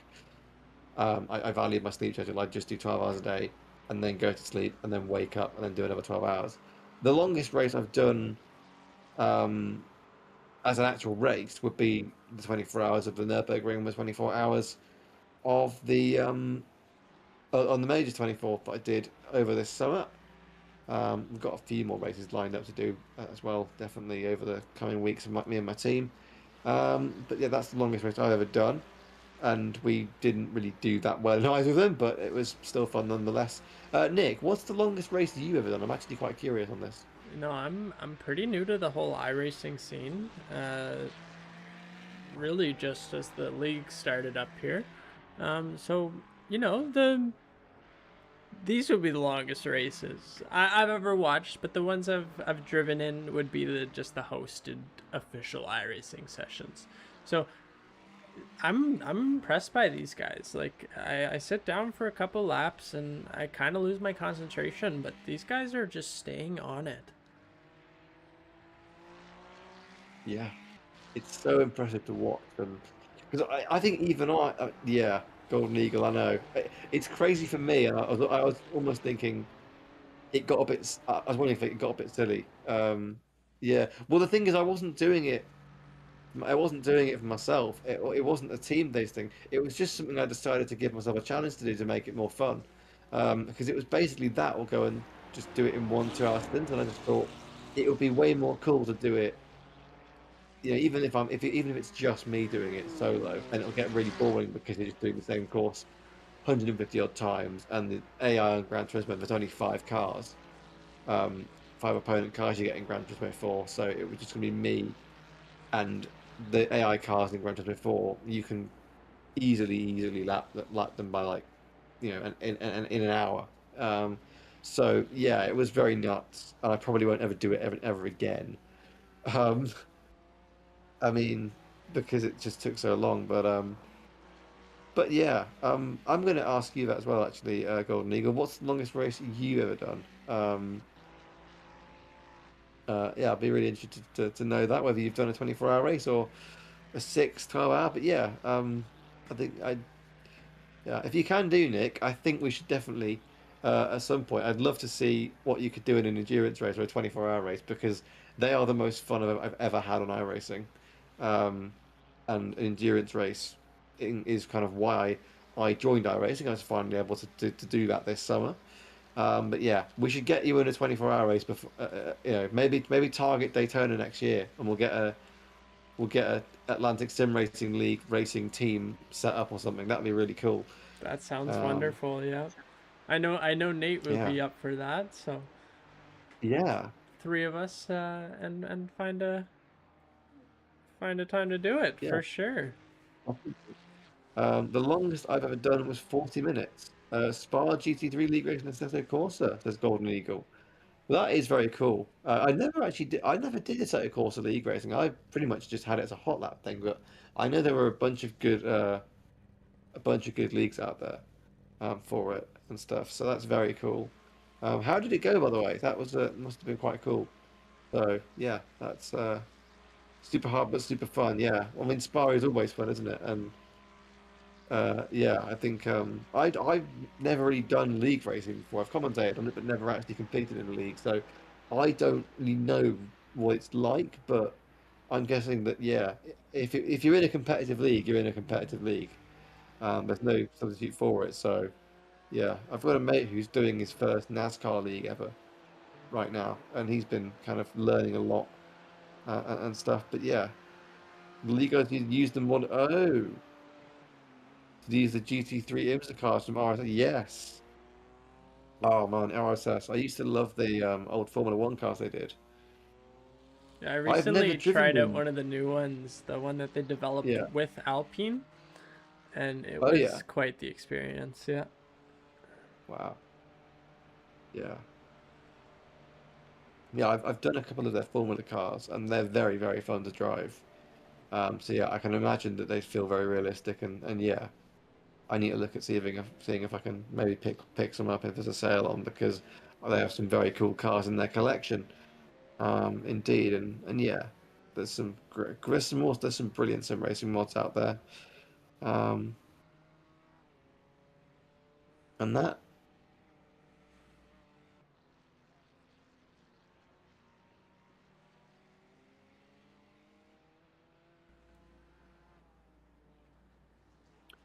and yeah, Assetto Corsa as well. There's so many cool cars you can get. One of the places I've spent so much time just browsing is Assetto Garage. I think it is. I'm pretty sure it's called Assetto Garage, and that you can. There's some sites where you can get to the point where you can just search up pretty much any car that's ever been built ever, and there'll be a mod for it. That's kind of a rule of Assetto Corsa. They added the Corvette to their collection a few weeks ago. That must be so fun to drive. And then you got they do bop. They do bop. Oh wow! I didn't know they did bop. I thought they just sent the cars out. That's very cool. So you can do a proper set GC3 league with the bot. Then that's yeah, fair play. I need to have a look on the RSS store to see what they have then because I might look at picking something up. Yeah, definitely a good time. I mean, I can imagine it being so. If they've got proper bop going for it as well, it'd be really, really cool. Because I've always thought that was one of the big weak points of a set of courses AI was just you could get the cars together, but they wouldn't be able to drive the cars the same way. Or the pace differential wouldn't be that brilliant. But yes, I will have a look at that because the Corvette is a really, really good car. Um, and that's all. I'll have a look at that. That's a great recommendation, Golden Eagle. Thank you very much for that. Nick, we've got 20 minutes just about to go. Adam Benoit and Tyler Richards and Tristan Richards are very much staying at the front of the field, but I think it looks like Tristan's pulled in for a pit stop, possibly his final pit stop. And actually, Adrian Worson's moved up to fourth now because Carl Scott's got a black flag too. So black flags are starting to come out. I think that's probably quite natural just because we've been racing for so long. I think it was kind of inevitable that we have a couple of guys pick up those penalty points, those flags. Now, also, I'm noticing is that Tristan Richards in the pits at the moment, serving he's dropped down right down the order.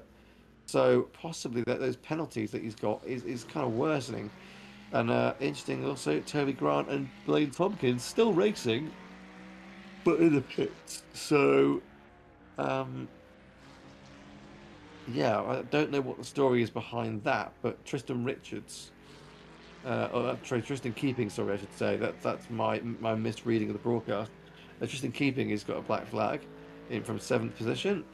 Carl Scott also has. Golden Eagle was thinking of trying out iRacing soon. Never tried it before. Do you have any cars that you recommend to start off with? I think we touched on it earlier, didn't we, Nick? The Mazda We is did. the Yeah. car to start with, I think. 100%. I think first get your feet underneath you. The M2, the BMW, is a great start. Um, Very solid, responds well to your inputs. But then once you've kind of stepped up, the MX-5 is the next logical step. There's lots of players for it, and it's truly a fun time. It's a little snappy, but if you can figure out how to control it, it's uh, it's a great car. It is a brilliant car. Also, the good point about the Mazda is it's free. All the rookie stuff is pretty much free. So the thing I'd say is, if you do get iRacing, use all the free content as much as you can to get used to it because they all did the Formula V and then they added the Formula 1600 cars as well from the American racing scene. So they're both very much cars you should check out. On the NASCAR side, they've got street stock, and that's even as somebody who only very casually does it. I haven't put that much time into NASCAR, but I did win my first ever somehow. I've got no idea how. I won my first ever NASCAR iRacing race with 10 minutes of practice. But yeah, the rookie content, it's designed to help you like learn all the things you need to do to get good at all the other cars that you'll go forward in D license. So yeah, get iRacing, give it a try. Um, have a bit of fun with the Mazdas and the M2s and everything. Yeah, the M2 is catching my interest before, sure. Well, yeah, I think that was probably added to the service just because of Jimmy Broadbent, because I know that's what he drove in the real life Nürburgring Langenstrecken series for a couple of years, and that got a load of traction because it was a relatively new car anyway, and he was driving it, so he got loads of eyeballs on the car. I think that's why it was added. It might also just be because iRacing and BMW have quite a long-standing partnership now. But yeah, there's a load of really great free content on iRacing. As much as it is very expensive, and it's very expensive when you start up as well. So be wary of that. Like your first few seasons on iRacing will naturally be the most expensive. And to interject But there, if you we one of our partners, Esports Racing Canada, they offer a $20 iRacing year membership for new accounts. So definitely check that out before you go all in and buy your membership. I'm on that right now. You get a free F4 car as well as a few tracks and a free year of iRacing. So it's about $175 for a $20 donation to their esports program. wow, that's very cool. Um, yeah.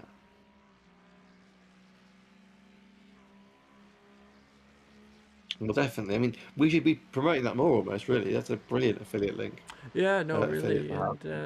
and And I yeah, was speaking with the lead over there the other day, and I think we're gonna get some codes of our own as prizes and giveaway stuff. So that would be very, very cool. yeah, so Golden Eagle, I know you're an Assetto Corsa player.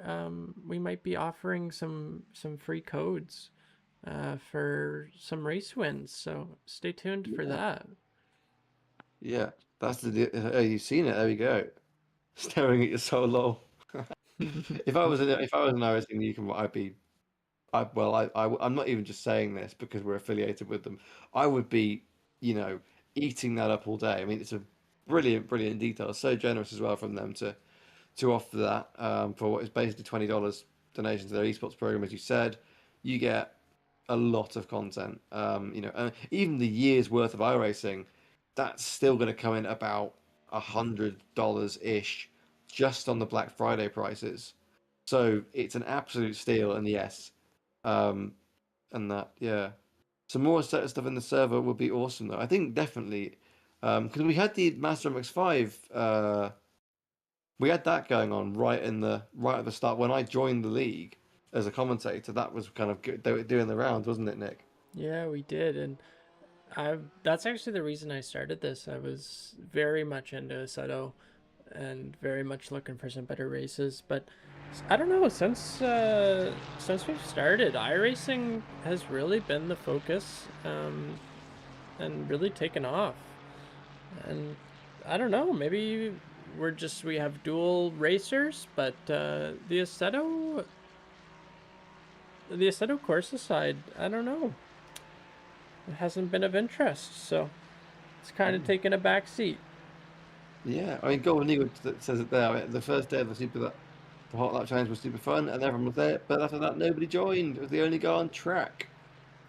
Yeah, it's disappointing, but I guess you can't really do much about the numbers side. But yeah, the iRacing has been super, super successful, and it's great that we've kind of got that community now of a bunch of drivers who've really committed to it. And Golden Eagle, as much as we love you in chat, it would be great to see you out there someday. in the competing in the league. So if you do want to take advantage of that affiliate link, please do, and get involved here. Um, I mean, I think personally an F4 league would be brilliant. Um, if I were to start firing ideas off for what we could do in the future. It's kind of the perfect entry level car in that it's a very popular car, and there's loads of great tracks you can do it with. But then that's just an idea I had. Ooh, Toby Grant goes off again, and yeah, Golden Eagle. Hopefully one day. I look forward to the day I commentate on your first win in the Atlantic Sim Racing League. There we go. Um, but yeah, definitely, I think this has been a hugely successful league, and I can't wait to see where it continues. Yeah, and we got some good stuff brewing here. We got a few more special events for August, and then we're gonna be right back into another season with the fall series. Yeah. And while you mentioned those, do we know what those special events are? Let's promote them if we can. Yeah, we do. We're not 100% on the details, but I believe up next will be NASCAR at Le Mans. So Ooh, that should be an exciting one for sure. yeah, And then later on in the month, we're going to go to the car that we've been talking about this whole time, the MX-5. We're going to do a little sprint night and see how that goes. yeah. You know what we should do? We should do the if we've done NASCAR at Le Mans, we should do the Mazdas at Martinsville like they do in real life now, because that's always so fun to watch. Um, it's a great track. But yes, those sound it sounds incredible. And yes, there we go, James Barrington, get involved. And actually, Golden Eagle, if you're looking for a car to drive to get yourself into the league as soon as possible, the Toyota, the Toyota GR86 that is, I'm pretty sure it's free. At least I believe it's free. So if it is free, that means you can, go essentially all you need would be the tracks. If it isn't free, even if it isn't free, it's still a great car to get involved with because I mean you've been witnessing, the battles you can have every single week and the growing interest in the class. That's where I would start if I were you. It's a great little car, and yeah, NASCAR at Le Mans would be. I can't wait for that because they did it at real life at the Le Mans Classic event this year, which is basically they bring a bunch of historic cars to Le Mans. Um, and then the whole NASCAR thing this year because there was a back in the 70s NASCAR actually competed at Le Mans in the 24-hour race. They had a couple of cars they sent over to kind of help out with the grid sizes that were kind of dwindling as petrol prices increased and stuff. But yeah, so they kind of celebrated that this year. There was a lot of different generations of car going around the circuit to the south. And yeah, that'd be really fun to see what we can. Also, just to see the paint schemes that get used, because I know NASCAR has a brilliant paint scheme community, and to see what people would come up with would be really good fun. So I'm looking forward to that. I'm sure you guys are all doing so in the chat. If there's any other ideas you guys have, put them in chat right now. It's kind of the perfect time to pitch stuff to us, or to Nick. I'm just a commentator. But yes, 12 minutes to go. And it seems, Nick, that I think the positions we've got now are very much going to be, unless something dramatic happens, the ending positions for this race.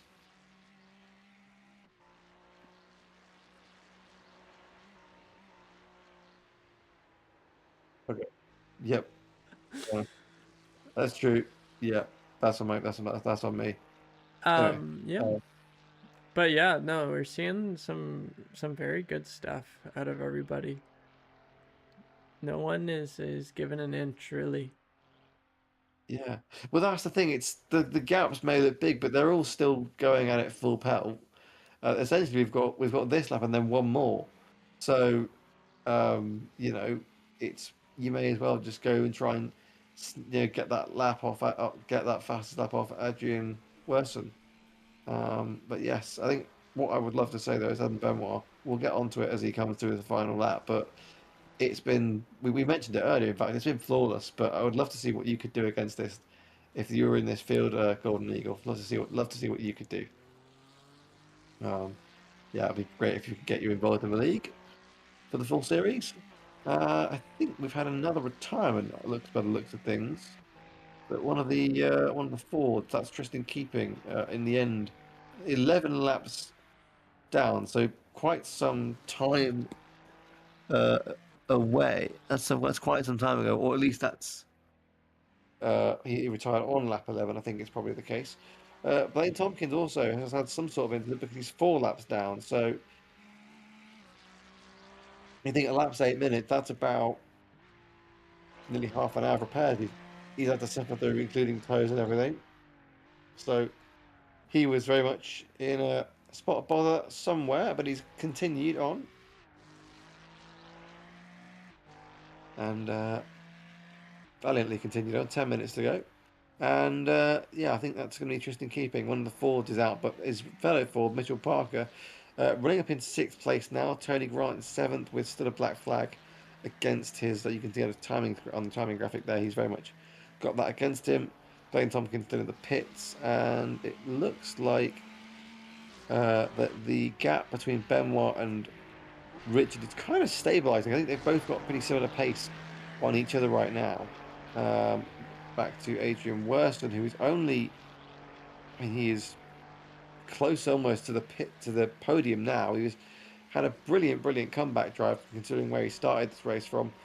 Carl Scott as well, still out there in 5th, and that's kind of completes your top 5. And Golden Eagle, I'm sure you are underestimating your own abilities. Trust me, you'd be a very welcome, very competitive member of this league. I'm sure. I don't know what your assetto corsa experience is like, but I'm sure, with the right mentality, the right training, and everything, you can get up to speed pretty quickly. Especially if we get to do another race here at the Nürburgring. And oh no! Oh, that is Tyler Richards almost throwing away P2 from there. He almost entered the barriers on the run down towards the carousel, but manages to evade them. Luckily for him. And that's just, Nick, it's another example really of how you've got to stay alert at every single corner. Otherwise, you're going to, end up in the barriers and it all goes sideways very quickly.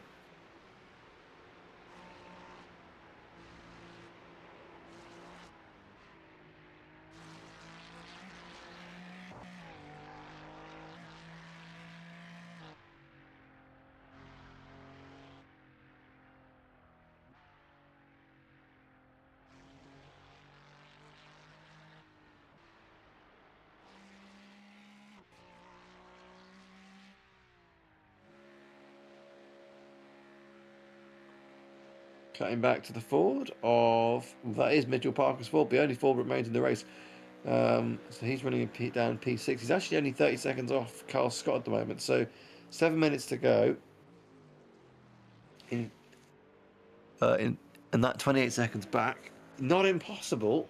Should Carl fall into some sort of trouble, but he's still going at it full beans. Is the only Ford left in the race. Mitchell Parker. We saw what he could do in the G86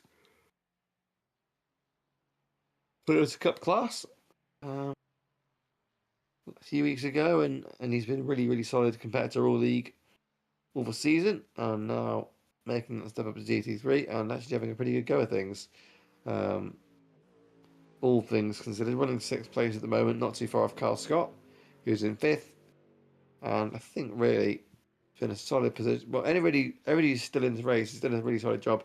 In fact, we had that thing earlier. We said it right at the top. If you just keep out of trouble, you're going to find yourself in a pretty good position. It's true for 24-hour races even, and it's true for this one here, 2.5 hours in the Nürburgring, because Adam Benoit has stayed out of trouble entirely, and he's leading the race ahead of Ferrari teammate Tyler Richards.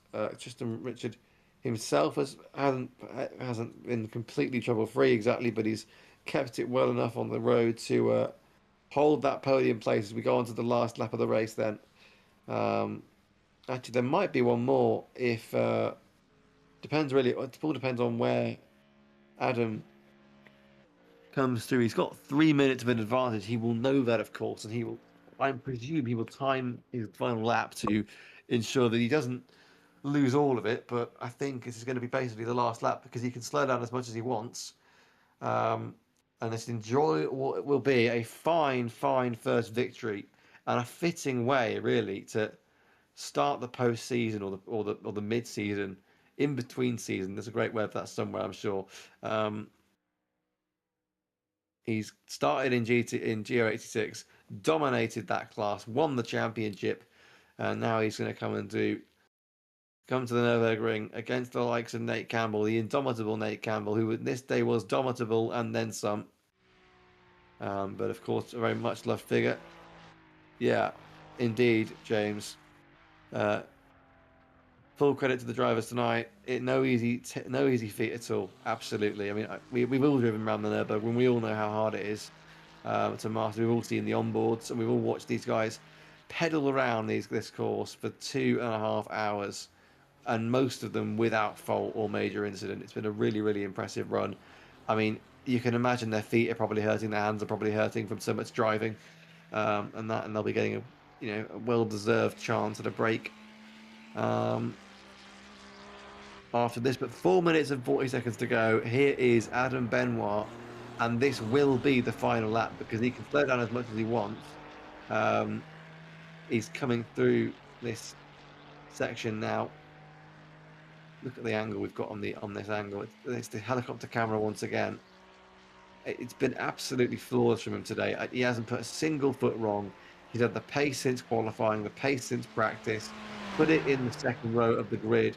And when Nate Campbell and Adrian Worsling collided in the first corner, he was there to pick up the pieces, and he has never once looked back.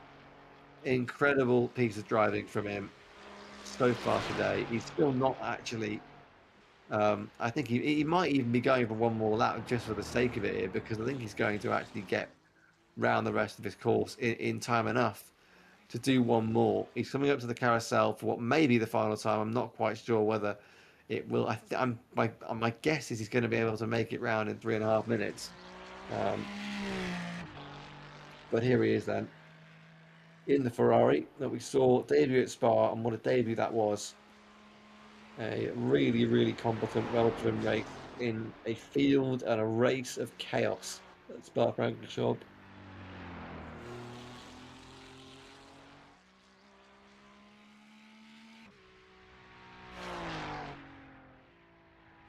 And I'm sure he's just enjoying this now.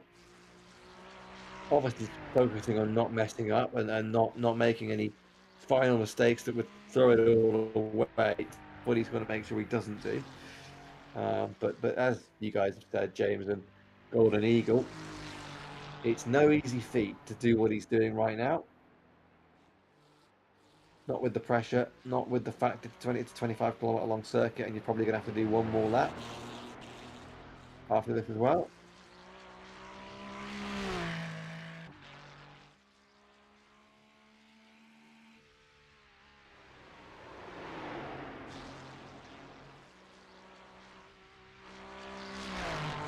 And it's been a little minute, but our Ferraris that were so strong in the lead there have really split up. Yeah, definitely. Tyler's just fallen back a little bit. And I think Adam is going to do one more lap just for the sake of it. He can slow down on the Dotting if he wants to, but I think he's just going to do one more just to give us something more to cheer about, and why not? Coming onto the Dotting with a minute and 50 left. We'll be going full speed. So he's going to do one more. He's got time to do it, so there will be one more lap for Adam Benoit.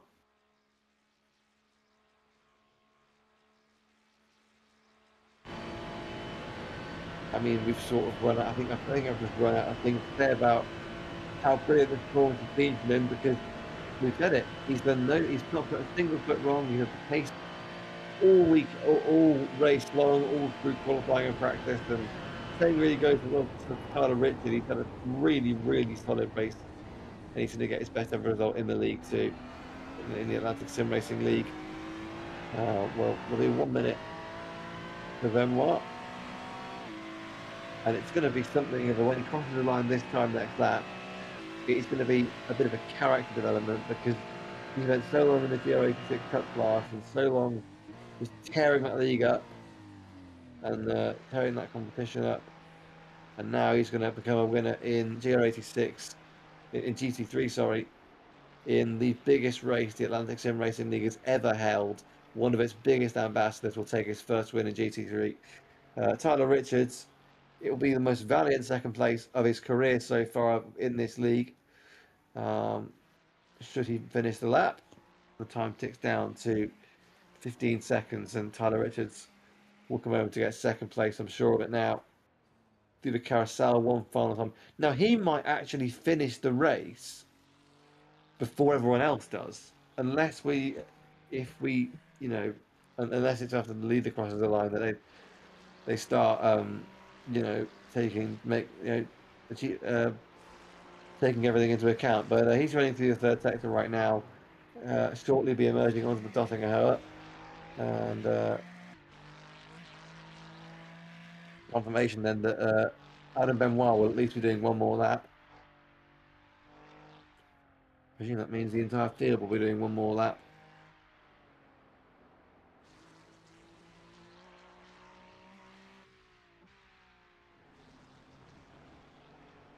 And here is Adam Benoit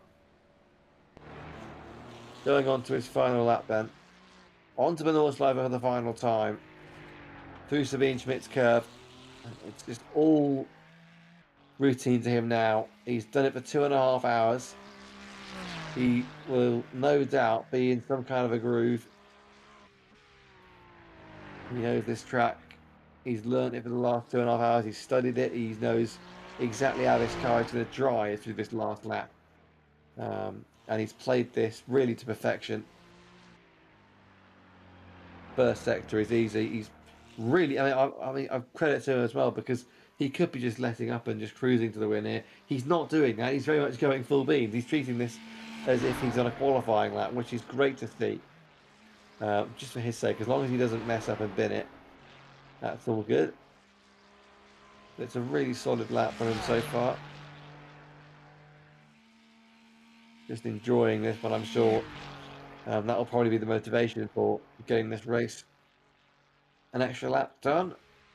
Just enjoying the experience of romping through his final lap to win in the Atlantic Sim Racing League. And I can't wait to just see what the emotions are like for him because, of course, he's been so good in GR86 Cup all season long. Got his start in GT3 last time out at Spa in the season finale. We've mentioned all this before on the broadcast, of course, as well, but he had a really, really solid run through that race, and capitalised on the misfortune of others to come home in a really respectable position. And now he's about to do the biggest thing anyone's ever done in this league, which is win the longest race that's ever been done in this league. The 2.4 hours of the Nürburgring, 2.4 hours of the Nürburgring Nordschleife is going to go his way. It'll be absolutely deserved. And it is the Fricadelli Racing livery. I mean, that's something we can conclude because I've just seen the sponsorship on the side tells me that it is very much that. The livery of Klaas Evelyn, who was, of course, the wife of Sabine Schmitz, and they raced together for many years on the Nürburgring. Sabine herself a two-time winner of the 24-hour race in 1992 and 1993. Still the only female winner of that endurance race. And the team that her husband runs even, got the win in 2020, the overall win in 2023 at the 24 hours of the Nürburgring in real life with the Ferrari 296 that debuted that year. And it's hasn't quite had the success that car on the Nordschleife since then, but it's certainly a really strong victory for that team. And also the emotions. I remember watching that live. I was doing my German homework because I had an exam like straight after it, almost, or you know, at the early part of the week after it, and the emotions that coincided with that win, because of course Sabine Schmidt herself had tragically passed at far before her time, and just added to the emotion of that win for Fricadelli Racing. It's great to see that Adam Benoit has chosen to run that livery, perhaps in honour of the 2023 win for the 296 that really put that car on the map. That was we knew about it, and we knew it was going to come to iRacing at some point, and we knew it was probably going to be quite good, but it had never really had such a moment to shine as it did in that race. It's still yet to win another 24-hour race as Carl Scott finds the barriers on the final lap. So nearly ended his race in the barriers with half a lap to go. But I'm looking at the track map now. Adam Benoit is coming through the final few corners that they have on this race. And Nick, what words could you put to the magnificence of this win? Yeah, it's truly incredible. Adam Benoit has shown us just such great stuff every single time he's out on track. And honestly, I'm not surprised to see him take this first place. Indeed, it's certainly something he's deserved. We've seen what he can do in the GR86 cars. We've seen what he can do in GT3, and now it really is putting himself on the map, as this race did to Ferrari 3 years ago in the 296. He's coming through the final few corners on the actual Nordschleife itself. I think he's going to run up into some running through the trees now of the Eiffel Forest. He's still going at it full beans, even when he'd have every right to slow down a little bit, but he's still trying, using all the curving on the outside there. If I were him, I would slow down at this point and just cruise home, but he's not doing that. He is very much going to go full beans to the line. And, when you think about what it took to put this 2.4-hour race together, Nick, any kind of words to this event and to the success of it? I'm truly happy. Like, I'm looking here at the chat, and there's 30 people still watching. We're seeing all-time numbers for this event, and it really makes it feel worth it. Absolutely, I'm sure Adam Benoit, it's going to feel worth it for him. These last 2.5 hours of his life that he's put towards a great effect as he comes down the Dotting Hill for the final time. The final time. Been tough. Even though it may seem simple, it's been tough. But that much we can say. He's going to romp towards Tiergarten and to Flansgarten. The Dotting Hill is completed. For Adam Benoit. He started this season in the GR86 Cup cars. He dominated his way to become champion. He graduated to GT3, and now Adam Benoit is going to put himself on the map. It's a great win for Adam Benoit in the 2.4 hours of the Nürburgring Nordschleife. There goes the wiggles, there goes the headlights.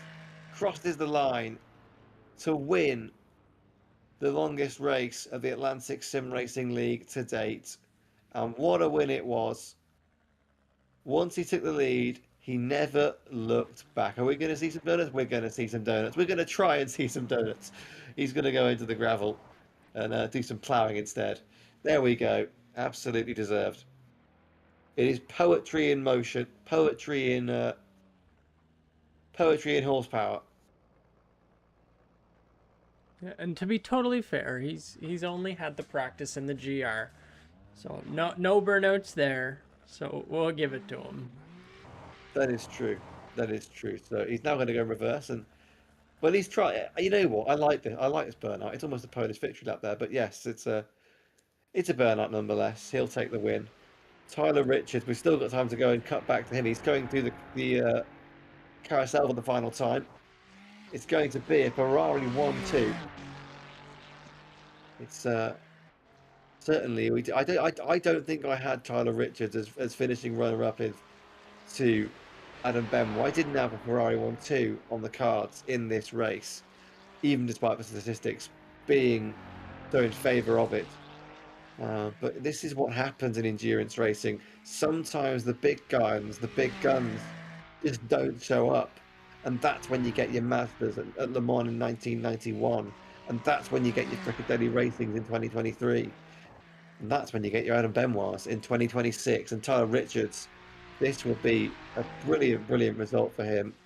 We've had pole to Adrian Worson, such a brilliant fight back to fourth place. He's crossed the line, and Toby Grant as well is I believe could have retired from this race. So there'll be 6 cars left running. I said it was the Unsinkable 7 from the East African Safari Rally, and Travis Richards is going to be one of the Unsinkable 6 as he comes through the final couple of corners. But performance it's been for him.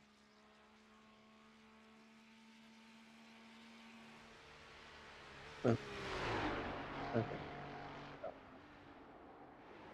Okay. All right. Well, we've got some interviews then as we watching Tyler Richards, sorry, head towards Nottingham for the final time. It's a Ferrari 1-2. That much we will be able to say, and it's a great result for him. But we have a full house here. Adam Benoit, I want to start with you. Race winner of the 2.4 hours of the North Cypher. What a result! Thank you. Yeah, no, I don't even. I've never done a longer race like this, so it's yeah, it's fading. I think a little bit near the end, but stoked just to finish. Well, you said you're fading towards the end there. I didn't see any of that because that last lap from you was absolutely full beans in the way it was all race long. When we were think back 2.5 hours ago to the start of this one, and you were in the lead on lap 1, and you had Adrian Worson right up into your gearbox. Was that intimidating at all, or were you very much confident in your own abilities? No, 100% intimidating. I honestly was just thinking, let him go because it's a long race. It's lap 1, and he's got way more pace than me from what I've seen. So I didn't really see what happened turn 1 with Nate and Adrian, but looked like something. And so I was kind of surprised to see Adrian that soon. Kind of like thought it was off scot free there for a minute. Yeah, I mean, and then after that, pretty much just you kept it so clean, so fine. You never really went off the out of bounds at all. It seemed like very much a controlled race from you once you had assumed that lead. Was it as calm as it seemed, that win? I'd say so. Like I practiced the track quite a bit leading up to this. I'm only just starting with GT3 cars, and I've done this track with other cars, but I just practicing with the GT3 on this track. I just started to feel like a certain a few corners. I started to feel a little bit different. Just braking points and carrying more speed through than I've ever have. So it's pretty comfortable. I wish there was. I wish our safety ratings would improve with these league races because I think I had a 5x or no, Yeah. Oh 6x, which wow. I'm pretty stoked on a 6x Yeah. on that Hmm. distance. Yeah. Yeah. We also have Blaine Tompkins, fellow Ferrari driver. Now, Blaine, I'm pretty sure there was something going on towards the end there. You were finished multiple laps down in the end. What happened? We didn't really see. Yeah, well, first of all, thank you. And I just want to put a shout out to you two for doing these broadcasts. You watch that back, it's fantastic. Very late where you are, I'm thinking. So thank you for doing what you're doing here. For me, Tob and I kind of raced together, and we've only been doing this a few months. So I just lost concentration, hit a curb, and lost the car and damaged it so bad I had to get Mm. towed. Oh. So I got towed and I sat the 12 minutes to repair, and then my engine blew. I got the red oil Oh. light right at the end of it. Oh So no. yeah, yeah, well that's okay. It was a great race, and I think I got up to maybe fourth there once and Mm. fell back a little bit. Had some good battles there, so all good, all fun, and I appreciate you, man. Well, thank you. It's our pleasure always to bring this league, and you know, obviously, it's you guys are the stars, so you guys are the ones that are very much giving us the product. Now, yeah, you and Tobes, I believe you were running the same livery this race, weren't you?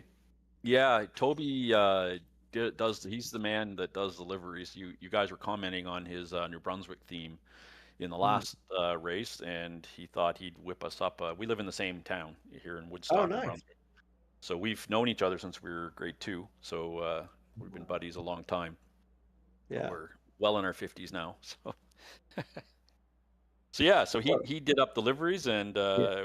we're proud to have the gold lion on the side of our car. Definitely. Well, it's I gotta say it makes that Ferrari 296 really stand out. There was a point where you guys, the Ferraris, because of course you're all in Ferraris, there was a point where you were running 1, 2, 3, 4 in that race. That must have been quite fun to kind of have the Ferrari brigade, you know, absolutely dominating. Yeah, I'll let Tobe go. He finished higher than I did. Go ahead, Toby. Oh, well, yeah, no, listen, I had an outstanding race there for a while. I was, yeah, you're right. I was running 2, and I was probably out of my depth there, but I was feeling good. And then I came into the pit and said to the pit crew, "This thing feels like a jet." And they heard me say, "Let's put on some wets." And I went out on wet tires, and my car went Ah, backwards. I've no Yeah, idea how that happened, but yeah. wow. Okay, So, is that yeah. what happened then with the yeah, Yeah, that's why I lost pace there after I came out of right. the pit. I had wet tires on. I couldn't figure it out. I didn't know why Yeah, I was losing pace. So, but anyway, it is what mm, it is, right? It's yeah. all learning. And to Blaine's point, like you guys do a fantastic job, and I've really enjoyed both the races that I've been in. So I want to thank you both for, and everybody actually, for doing this Atlantic Sim Racing League. It's fantastic. I had a really good time tonight. Thank you. Cool. Well, it's awesome to have that kind of connection in this league. We hope the New Brunswick liveries will return next season and in the special events that we For teased sure. Yeah. towards the end of the broadcast. But that has been then the 2.4 hours of the Nürburgring Nordschleife and the Atlantic Sim Racing League. Absolutely brilliant. And you know, I don't envy Nick, whose job now, if he's going to do highlights, he's got to go and sit through this entire race all over again to go and make them. But look, you know, as much as you guys are you know, giving us the compliments and you know, we really appreciate that. You know, it's fun and yeah, it's 4 a.m. where I am now, so yeah, I'm going to be getting some nice sleep now. But yeah, thank you guys for being showing up here, being part of this race. Absolute pleasure to broadcast it as always, and to broadcast you guys. You know, this is why we do it is because you guys show up every week and you give us an amazing product. So you know, I'll say it on Nick's behalf. Thank you for you know being part of this league and supporting it in the way you do. And I presume we can all be expected to see you in future events, right? Oh yeah, I'm planning on coming back 100%. Yep, for sure. Well, there you heard it, folks. The Ferrari Brigade will be back. The New Yes. Brunswick Boys will be back, and that is exactly why you should tune in to our upcoming special events. But from now, my name's been Thomas Groves. He's been Nick.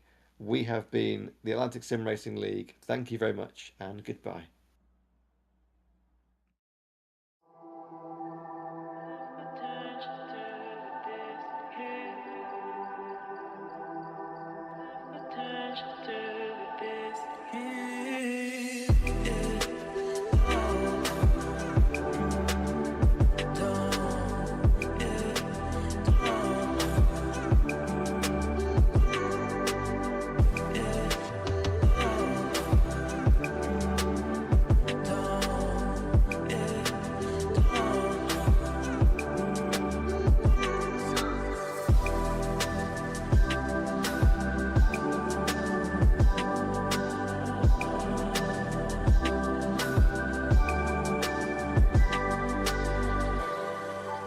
The night is